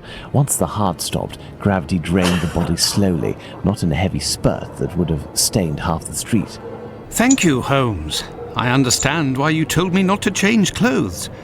Do you realize that our behavior didn't alarm anyone? The victim's ordeal was even more discreet. By acting in silence, we have confirmed something. The crime definitely took place here. The victim and her murderer were able to come here without making any noise, and afterwards the murder took place without the slightest cry being uttered. Come, Watson, let's go home. We have spent far too long in this sinister alley. And so, my dear Watson, the day and night which we passed in Whitechapel were enlightening, weren't they? An adventure that I most certainly will never relate. To be in the skin of that poor woman. I prefer not to speak of it further. But have we really learned anything about the murderer? Obviously a man, given the necessary strength. We have little to go on, at least no more than the police, but in my opinion, Inspector Aberline has a trick or two up his sleeve. No, I want to talk about the facts and what we can draw from them. We know where the crime was committed and under what conditions. I'd like to ask you about the possible motives for the crime. According to you, Watson, what could have pushed the murderer to act in such a way?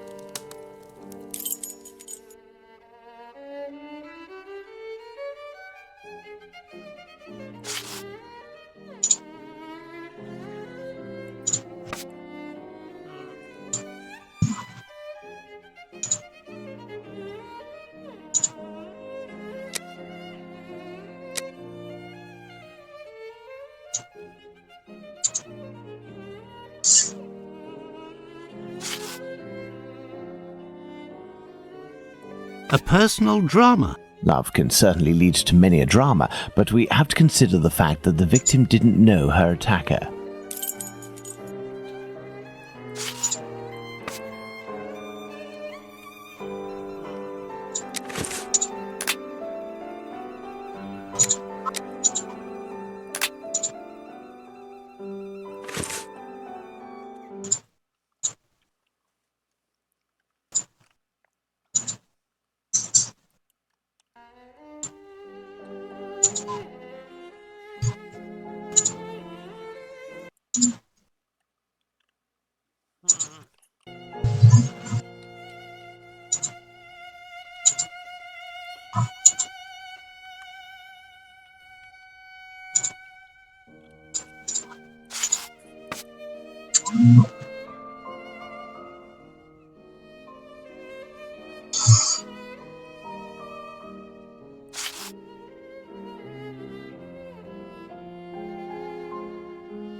Homicidal insanity, Holmes. It is indubitable that the man who did this to Polly Nichols is not of his full senses.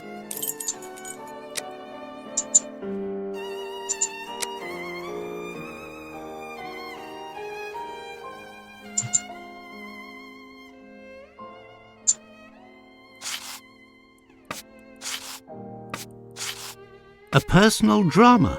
Love can certainly lead to many a drama, but we have to consider the fact that the victim didn't know her attacker. Revenge, Holmes? Revenge could be a possible motive, but with one small reservation. We have reason to believe that the victim considered her murderer to be a typical client.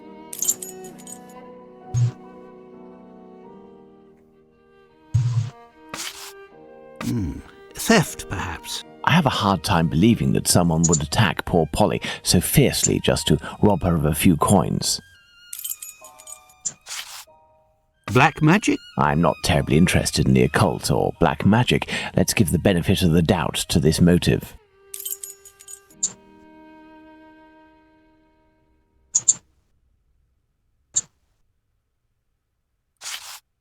Black magic? I'm not.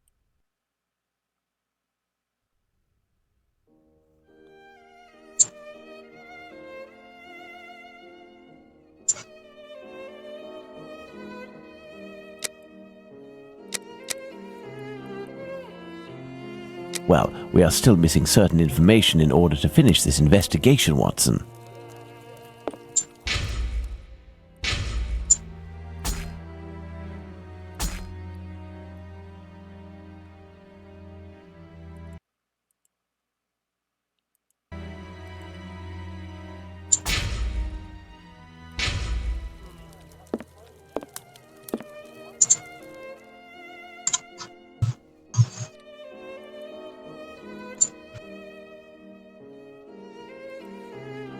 Well, we are still missing certain information in order to finish this investigation, Watson.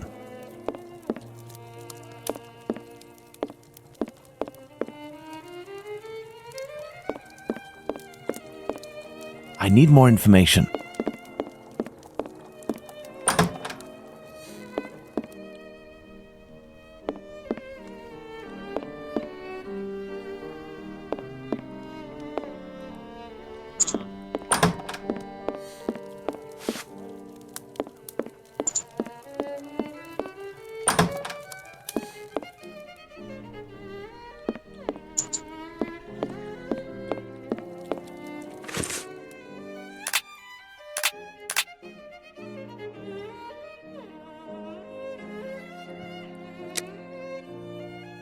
Holy throat.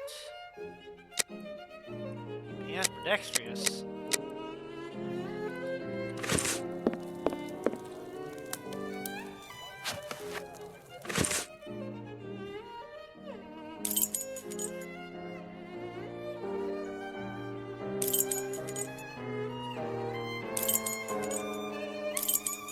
I have no reason to go.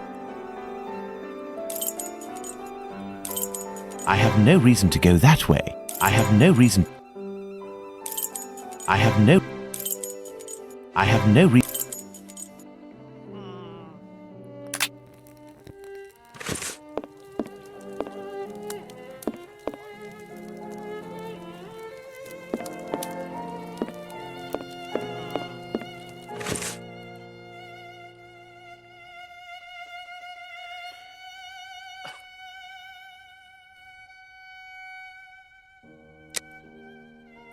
Revenge, Holmes? Revenge could be a possible motive, but with one small reservation.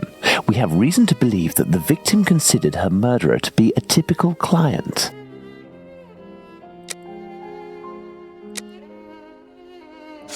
Homicidal insanity, Holmes. It is indubitable that the man who did this to Polly Nichols is not of his full senses.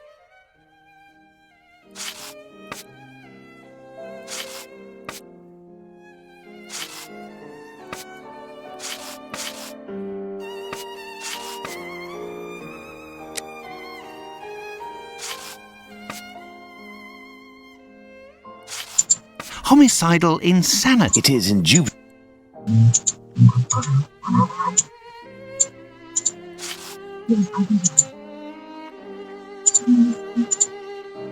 Black magic? I'm not.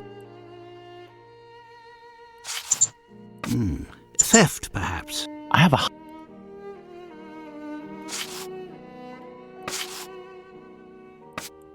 Revenge, Holmes? Revenge. A personal drama. Like madness? Well, we are still missing certain information in order to finish this investigation, Watson.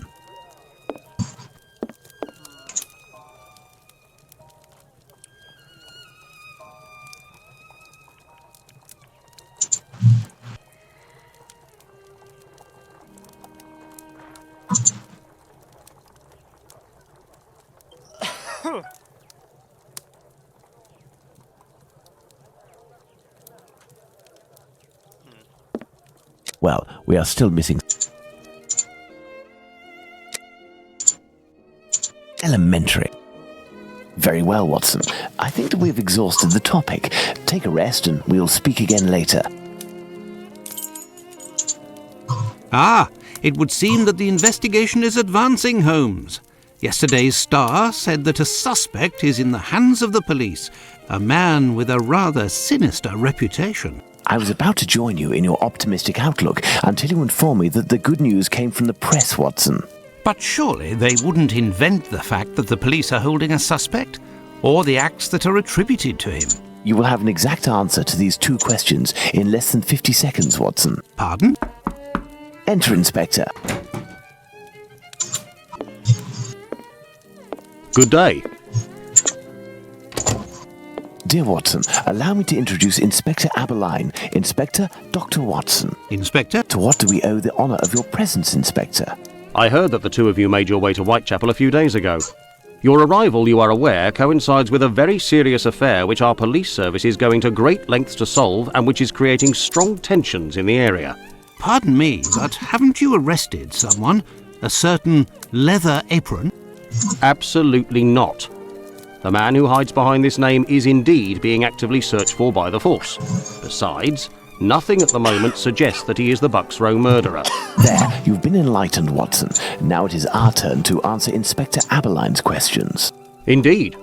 I will be brief and precise. Do you intend to investigate this case, or have you already started? It is to be of service to a friend that I went to Whitechapel. We did, out of curiosity, familiarise ourselves with the preliminary reports, and we made our way to the scene of the crime. Our conclusions are slim, as are the clues. Having not been officially appointed by a client, I believe that my intervention in this business will end there. Very well. To be frank, You take the weight off my shoulders by distancing yourself from the case. Our image isn't very good, to say nothing of what the press puts us through. Thus, if overnight they found out that you were on the case, people would turn against us. And they would pester me, overwhelm me, and finally make me out to be responsible for the inevitable failure such a scenario entails. Neither you nor I wish for this to happen. I know that your time is precious, Inspector. I will send you a note regarding my conclusions shortly. With pleasure. Gentlemen? Do you think that he will find the murderer? The chances are slim to non-existent. It is 7 days now, short of a confession from the murderer himself. And you will not go further? You heard the Inspector, Watson. My presence in Whitechapel would hinder, which doesn't mean that we will drop the case. How is that? The Inspector spoke of me, but not of us. It is you, Watson, who will lead the investigation tonight. It is you who will bring to the police station the little note that I will write regarding our conclusions. Despite the late hour, there is nothing to stop you from making inquiries about this famous leather apron while you are there.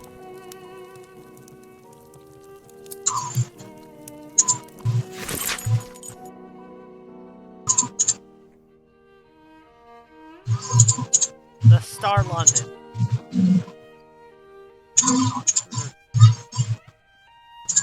The sense of fear which the murder of unfortunate women Nicholas has been thrown over the neighborhood, and especially over her companions, show no sign of decreasing.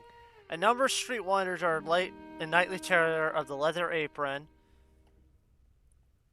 One of our reporters visited one of the single women lodged houses last night in the Thrall Street, one of the darkest and most terrible looking spots in Whitechapel. The house keeps open till 1 o'clock in the morning and reopens again at 5.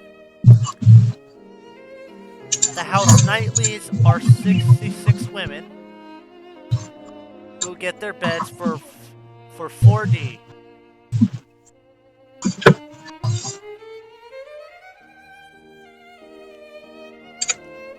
The proprietors of this place, who also owner of several other houses in a similar character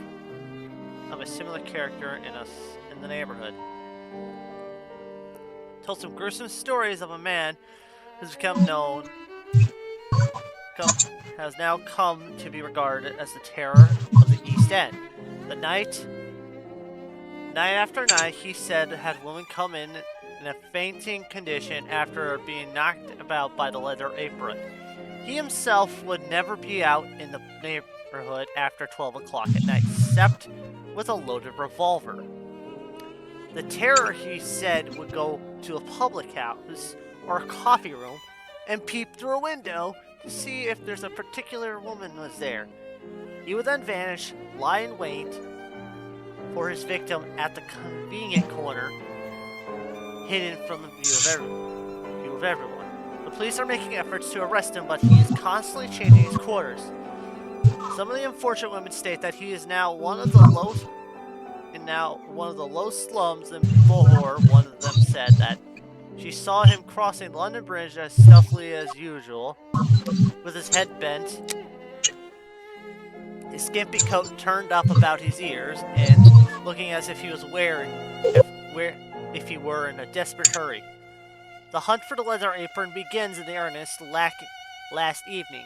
Constable 43 and 173 J Division, into those hands leather apron fell on Saturday afternoon, were details to accompany Detective Enright, Glovedale.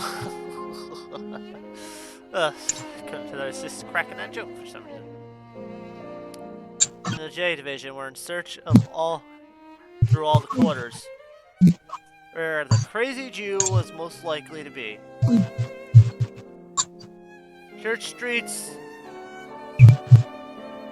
They began at 10:30 at Church Street, and this Shoreditch rumor having located the suspected man there. They went through the lodge housings, into pubs, down side streets, through their bullseyes, into every shadow, and searched the quarter thoroughly without result.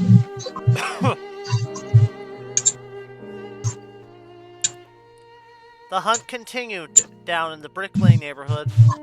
Flosser's Lane being the Leather Apron's preferred lodging place lately. He was not found here.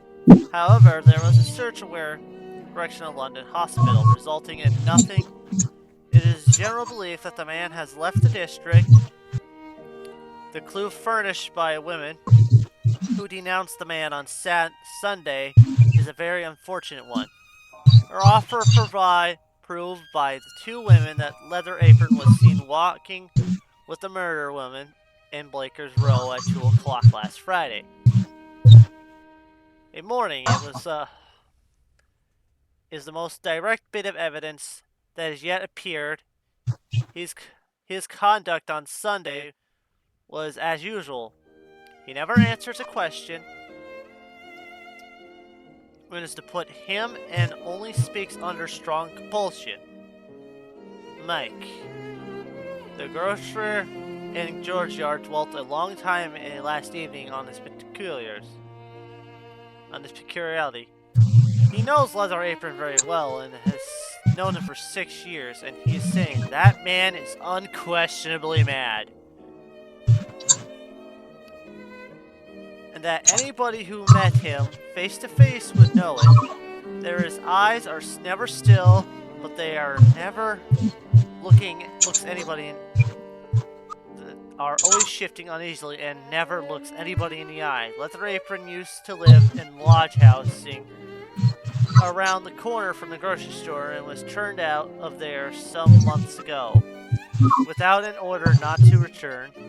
The lodge housing is a few doors down below the model doorway, which the Turner woman was found with 39 stabs. Jeez.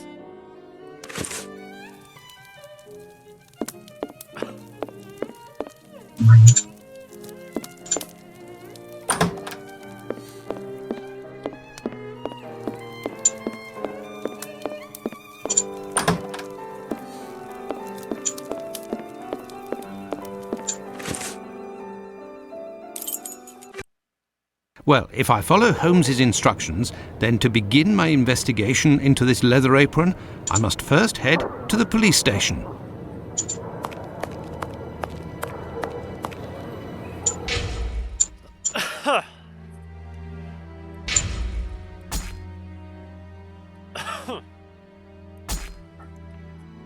Just a sec, we're right back.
Good evening, sir. What do you... I know you. You were here last week with Sherlock Holmes. Indeed. I have come to bring a message from Sherlock Holmes for Inspector Aberline. Very well, I will pass it on. But come to think of it, someone was asking about you recently. Finley, the caretaker of some shady boarding house nearby. Does that mean anything to you? Ah, perhaps. Actually, I read in the Star that you have arrested a suspect called Leather Apron. You shouldn't believe what you read in that rag, sir. The man is being hunted, but we have yet to get our hands on him, and we aren't close to it either. Why ever not? Bah, he's a specialist in the streetwalker racket. These girls make pitiful witnesses, and we don't inspire confidence. Furthermore, the man seems to be pretty discreet lately. Someone must be helping to hide him. How to get on his trail, then? One of these girls would have to confide in us and give a valid description of the man. Then we'd ask around the journeymen, who use aprons, I imagine. Well, goodbye. I must go to Finley's boarding house.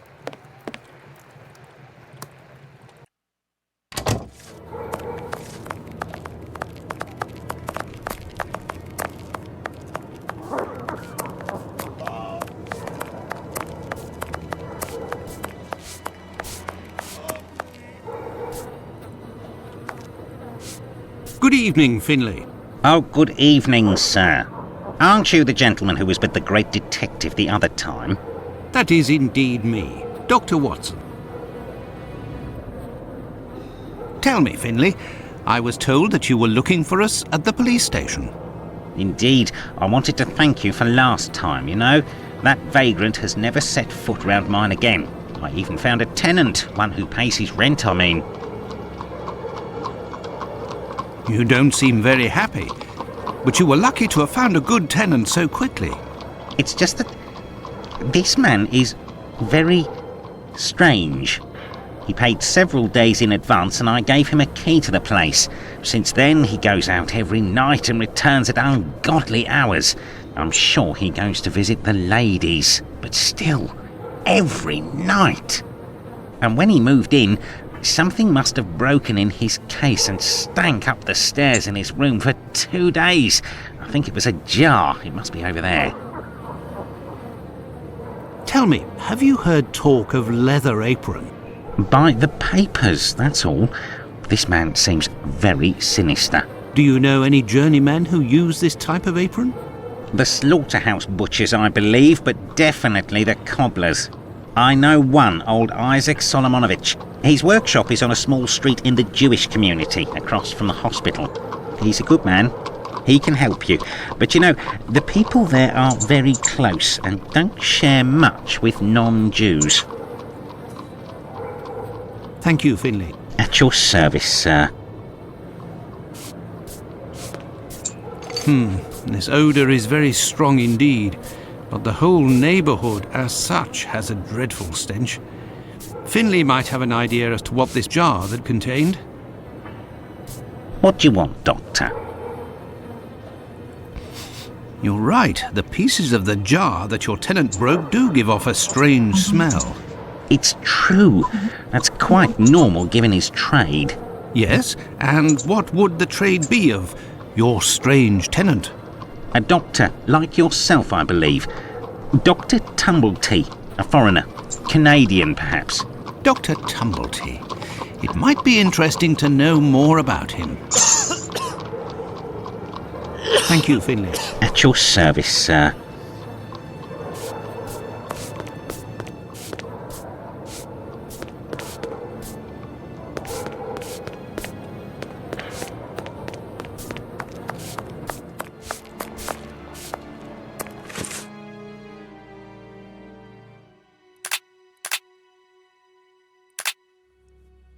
My notes.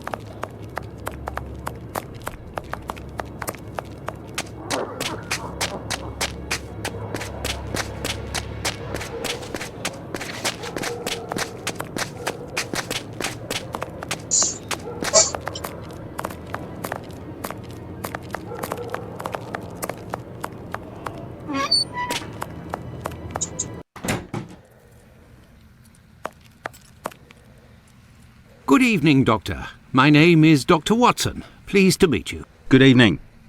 I am Dr. Gibbons. Likewise. What can I do for you, my dear colleague?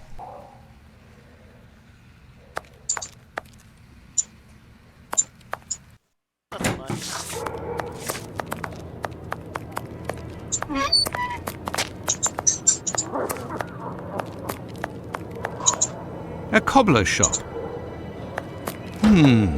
Closed. I will return later. The policeman said the street girls would know something about the leather apron. Maybe I should go and see Lucy.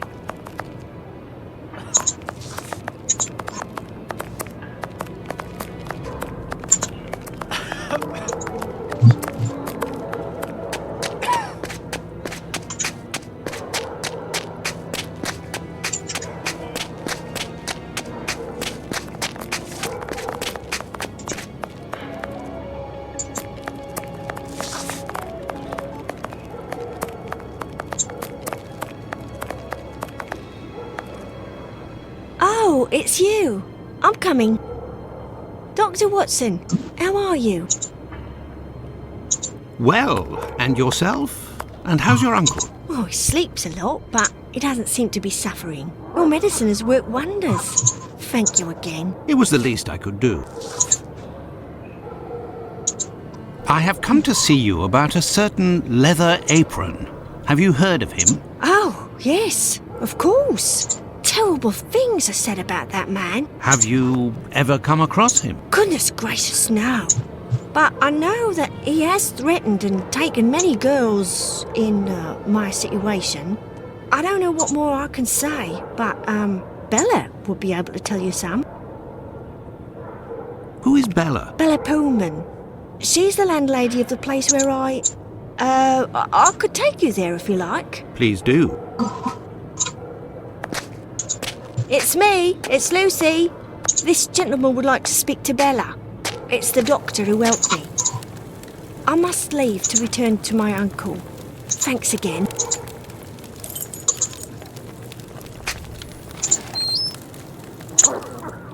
Out of the way, I don't like the look of you.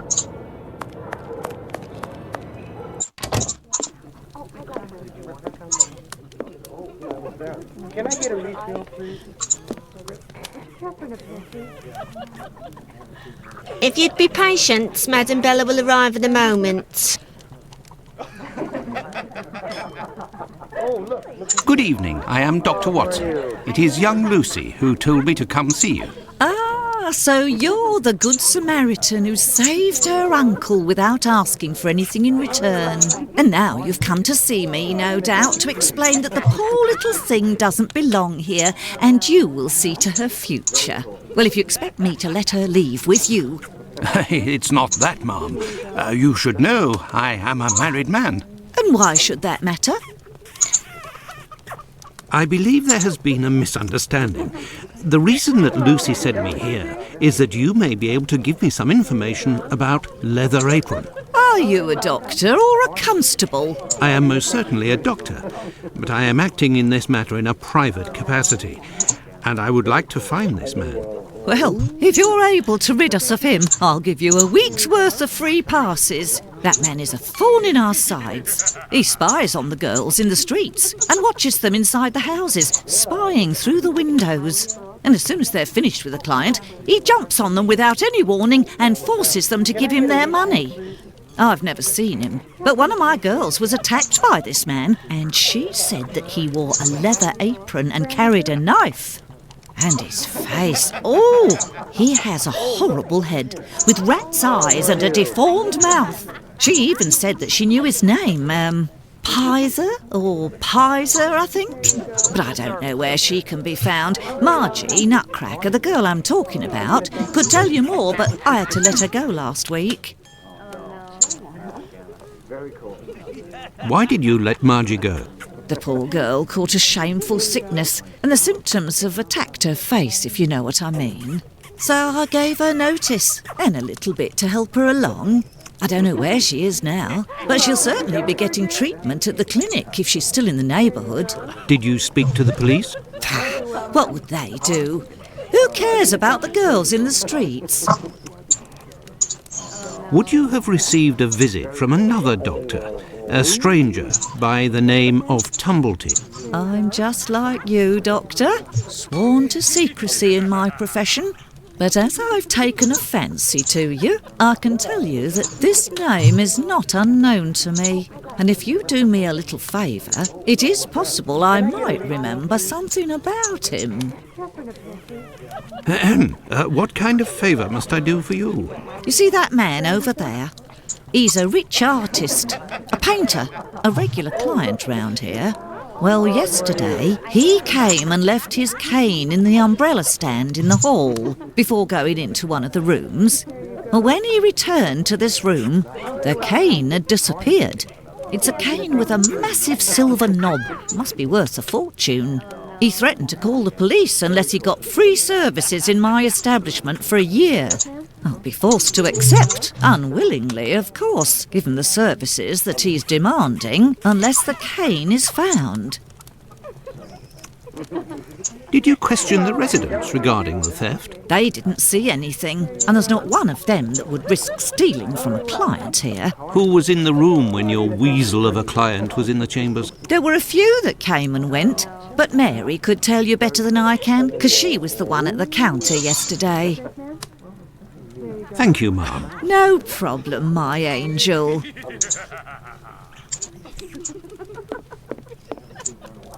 What happened to this rug? Oh, it's when we got a coal yesterday. I asked the young man to fill the pail. Came back to put it down, but his feet were covered in soot and he made a black print. Madam Bella said it was my fault and I got a shilling's penalty. I also have to clean the print and it's no picnic. He has immense feet, that boy. Who delivers the coal? It's never the same person. I'd never seen that lad before. I heard that there was a theft yesterday. Did you see anything? No, and I was here the whole time. Do you always keep an eye on the coat stand? Oh, yes. Well, when the coal delivery came, a client came out of the chambers and stopped me from seeing the boy who brought the bucket of coal. You don't think he would have taken advantage? Until next time, miss. With pleasure, sir.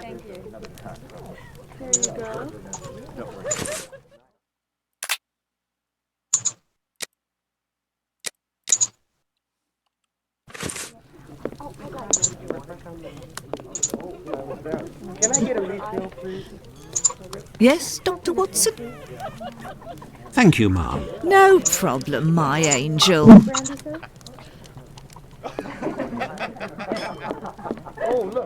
Best not to stray off in that direction.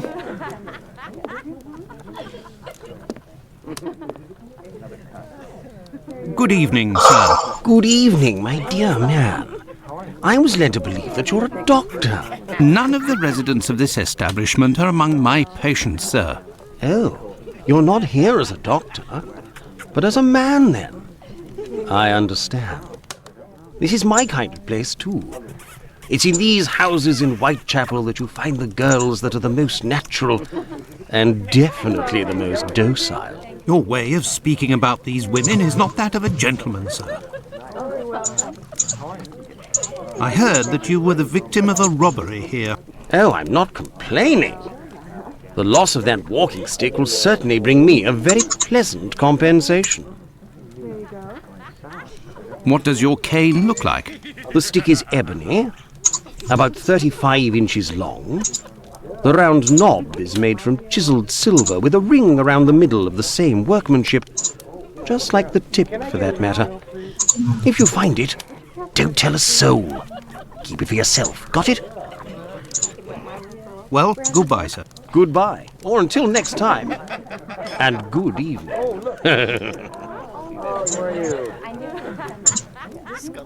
These paintings are suggestive, at the very least.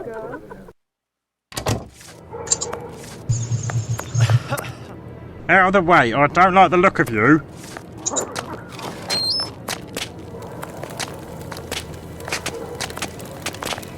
Tell me, is it...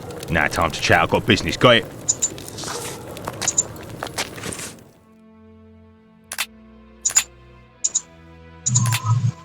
I can find that cane.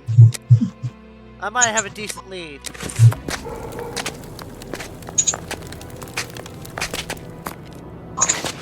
I must return to the clinic. My gout is getting worse.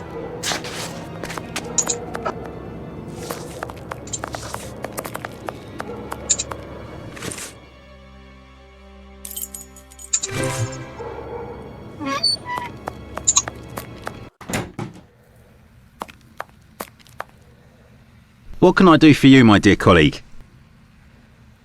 I have come to see you about one of your patients. Margie goes by the nickname Nutcracker, who gets her prescription from the clinic. She's a lady of the night and is afflicted with a venereal disease. I know who you're talking about. Indeed, Margie has syphilis and is being treated with mercury. Do you have her address? No. And for your information, she left London for good 3 days ago. She felt threatened. Margie felt threatened? But by whom? I believe that Margie was particularly scared of a terrifying man who attacked her once. Did she say the name Pizer or Pyther? Unfortunately, she didn't give a name, but she described a man with shifty, rat-like eyes and a mouth twisted in a sinister grimace. Did Margie have any idea where this man who terrified her so much might be found? No, but she told me that another girl who'd been attacked like her had told her that this man worked in a cobbler's run by an old Israeli. Also, she saw him again last week, the night of the big fire. She told of going to see the fire like most everyone else in the area. While there, she recognised her attacker in the crowds gathered at the warehouses. There was no mistaking a face like that, she said. She kept an eye on the man the whole time the firemen were working in order to avoid him. Goodbye, Dr. Gibbons. Until we meet again, my dear colleague.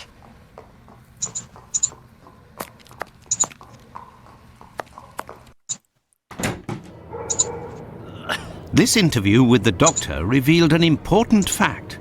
Leather Apron could not be the Bucks Row murderer. According to Margie, the villain passed most of the night of the crime at the fire. He could not have been at the scene of the murder at the moment it was committed. He is nonetheless a dangerous character.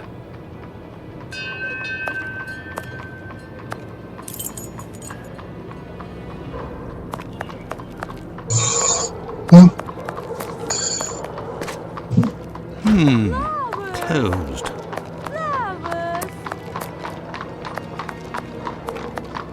I have no reason to go that way.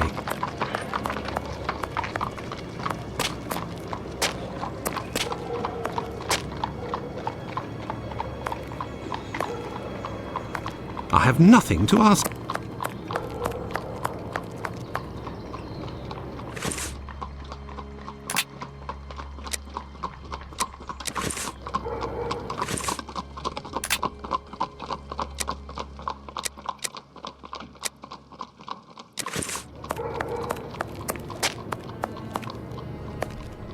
Tell me, is it... Nah, time to chat. I've got business. Got it?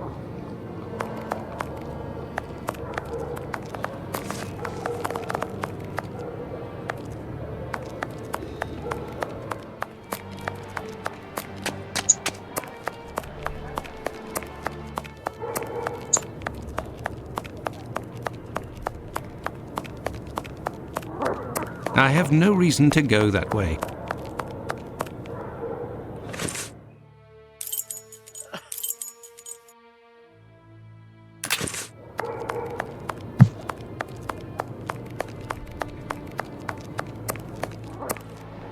Bucks Row. Bucks Row.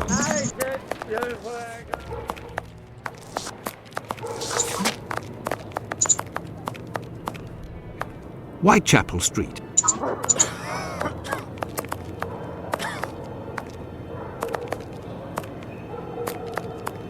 I have no reason to go that way. Tell me, is it... I'll be right back.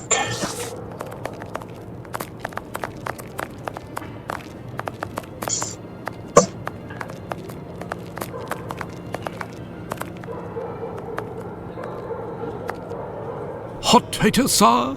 No worms, and that's my guarantee.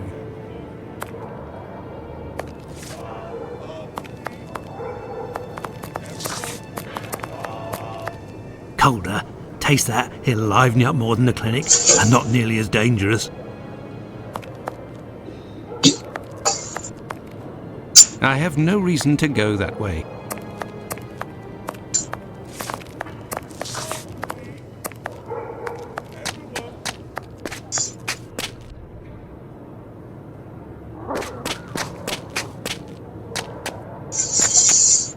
No, it would be better not to insist.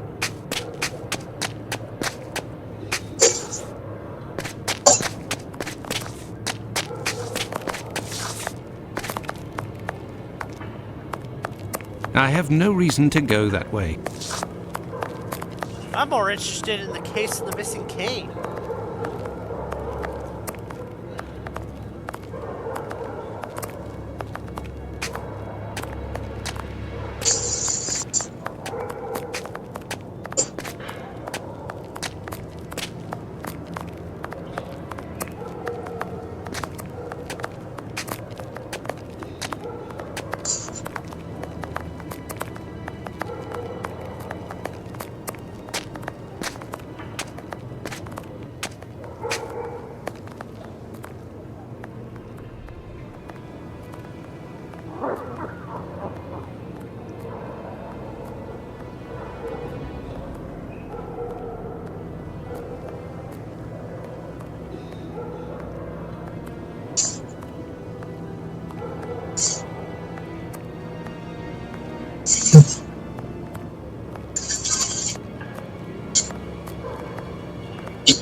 What can I do?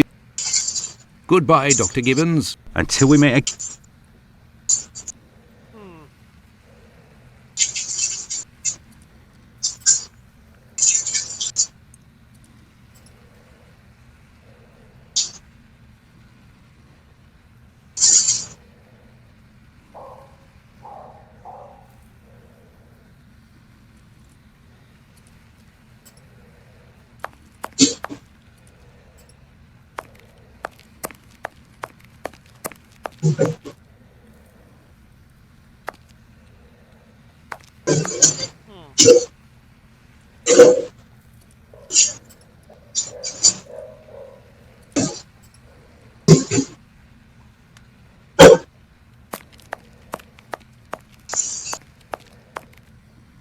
A large black footprint.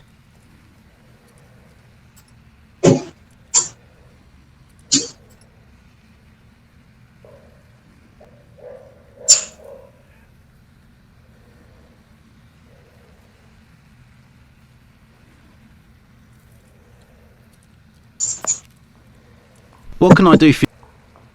Pardon me, Doctor, but who made the large black footprints there near the beds? The brother of one of my patients. The poor thing had a leg amputated after colliding with a carriage. We arranged to find her a prosthesis. Prostheses are very expensive. How did this man pay? He told me that one of his uncles gave him a walking stick with a chiselled silver knob. I agreed to accept this knob in exchange for a simple prosthesis with harness. But this object is of great value, and I could finance half a dozen other prostheses by selling it on Petticoat Lane. Doctor, I have reason to believe that the silver knob that you possess is from a cane that was stolen by the man who brought it to you, and I believe I know to whom it belongs. That's what I was worried about. The story of the uncle seemed a little strange. Nevertheless, you must have proof of what you claim. I will show you all of the knobs that we have here. If you find the knob that the young man gave me, I will believe you.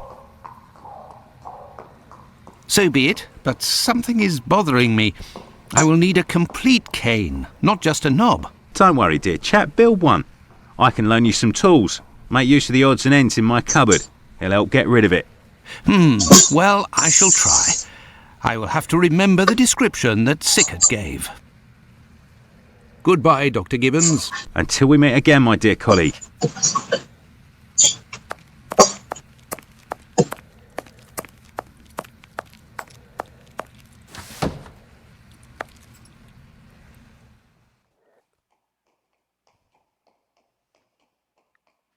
It was about 36 inches.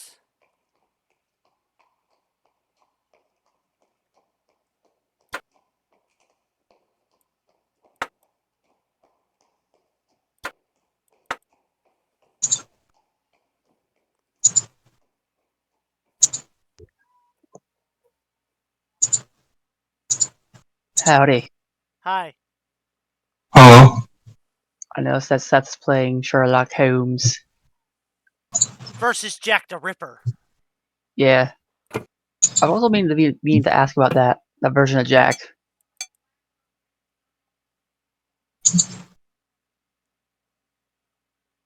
I don't know yet. I'm still trying to figure it out. It was a 36-inch cane with a silvery tip.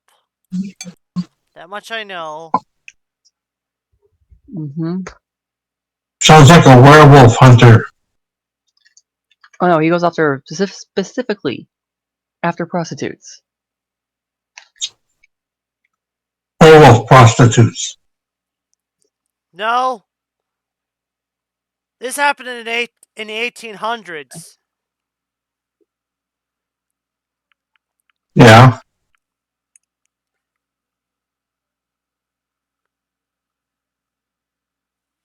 I'm thinking it was this one.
The stick is ebony, about 35 inches long. The round knob is made from chiseled silver with a ring around the middle of the same workmanship. Just like the tip, for that matter. If you find it, don't tell a soul. Keep it for yourself.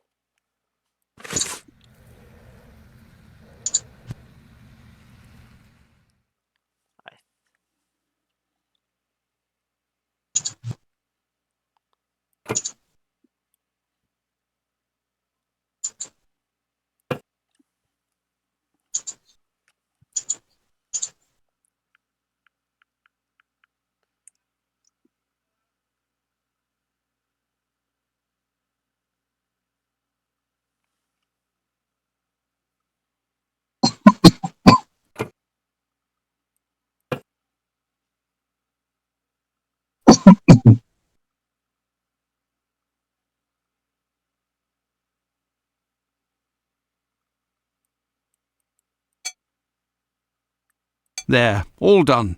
Holmes couldn't have done better himself. What can I do for you, my dear colleague? I believe I found the knob from the stolen cane, which I succeeded in putting back together. That's the one.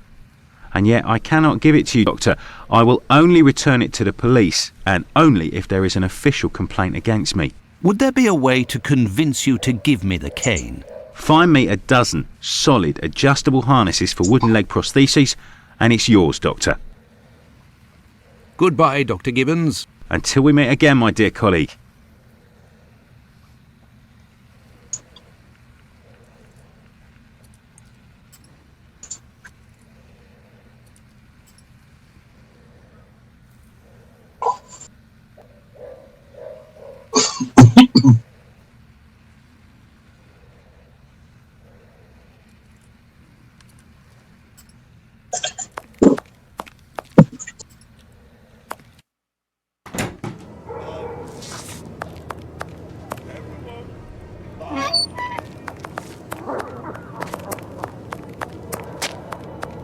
There's nobody here.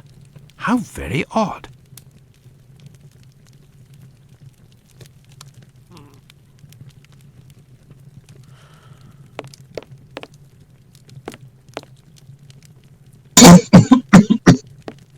I say, these things look like harnesses.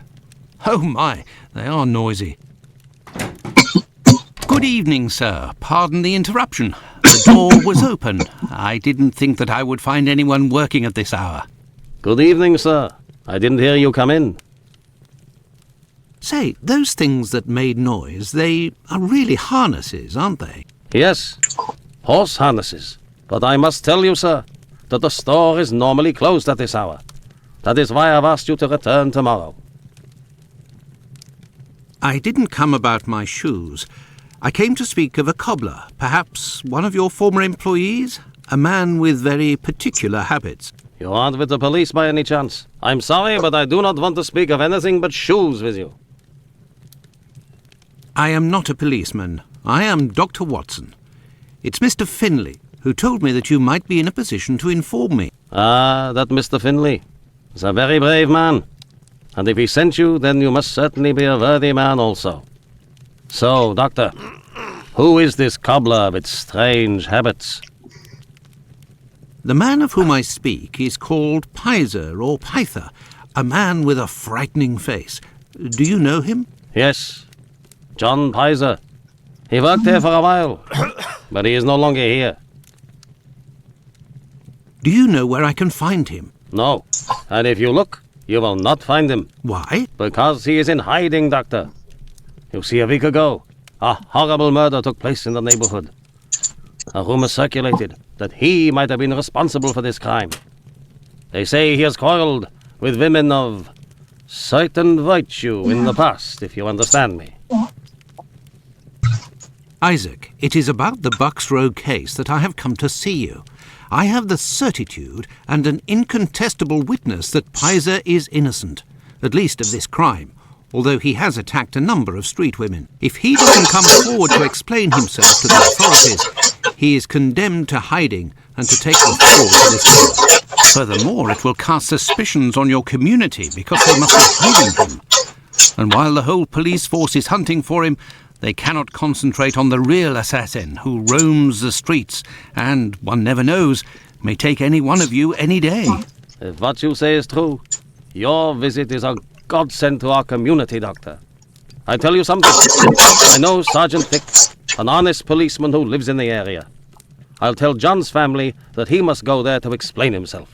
But if you could please go as soon as possible to the police to give them this report that you say is incontestable. I will go as soon as I take leave of you. Thank you. If I can ever be of service in any way, do not hesitate to ask. Could we transform your horse harnesses into harnesses for wooden legs? Adjustable harnesses? A good craftsman can do anything, Doctor. And I do believe that's what I am. Come back in a while and it will be done. That will be my thanks for what you have done. I shall return later. At your convenience, sir. I am spent. I would like to return home. But I promised to go to the police as soon as I could. Now then, let's go to the police station.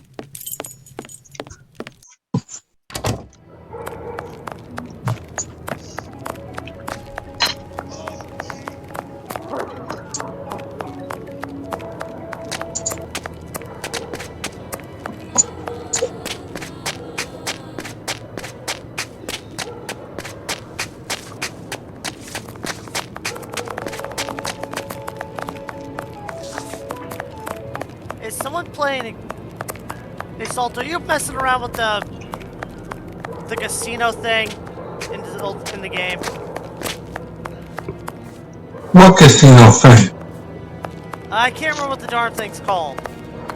The thing where we get the hut contraband thingy. I don't know what you're talking about. You know that circle where you spin it? Oh, that? You get the forbidden you get the cartel contraband? Yeah, I haven't done anything with that. Oh, that must be coming from my game then. Or maybe it's coming from Beans. No, it's yours. Wow. No, it's yours in your God, account. not another one. Will you? Unless Sherlock was playing stuff against metal. Other than that, Hey, Doctor, you seem tired. Were you wandering also, the darker thinking parts of Whitechapel all night? You could say that. about I have some information on Leatherapron, the man Kingdom of Hearts whom we thing. spoke earlier. Do you know where he is? No, but I can clear him of the Bucks Row Specifically crime. about London. A witness proved him totally innocent. Oh, Watson, is it only now, after many hours of walking, that you decide to pass on the important message that Inspector Aberline is waiting for? But, no. But what are you doing here, Holmes? I was worried, Watson, and with good reason it would appear. Go give the message to this policeman and let's go home. Nobody appreciates me hanging around here, you know, and it's freezing cold. Ah, Creddle, none too soon. You will take the testimony of this. No, you continue with your duty shift. I must find Chandler in Ambury Street. He's struck again. Who? The murderer, the Bucks Row assassin. Hanbury Street. Let's go, Watson. We have no time to lose.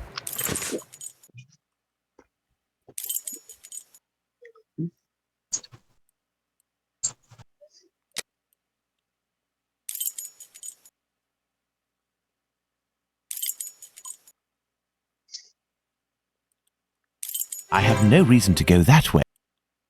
I have no...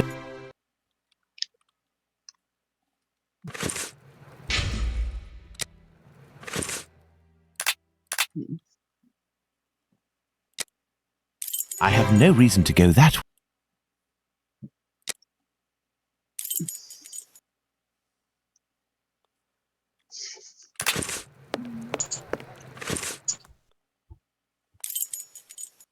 I have no reason... I have no...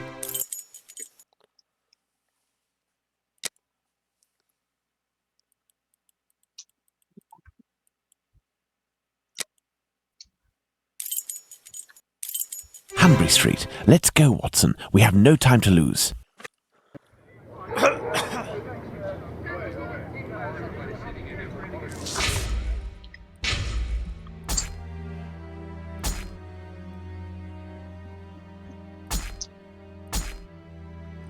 And I'm gonna end my playthrough for now.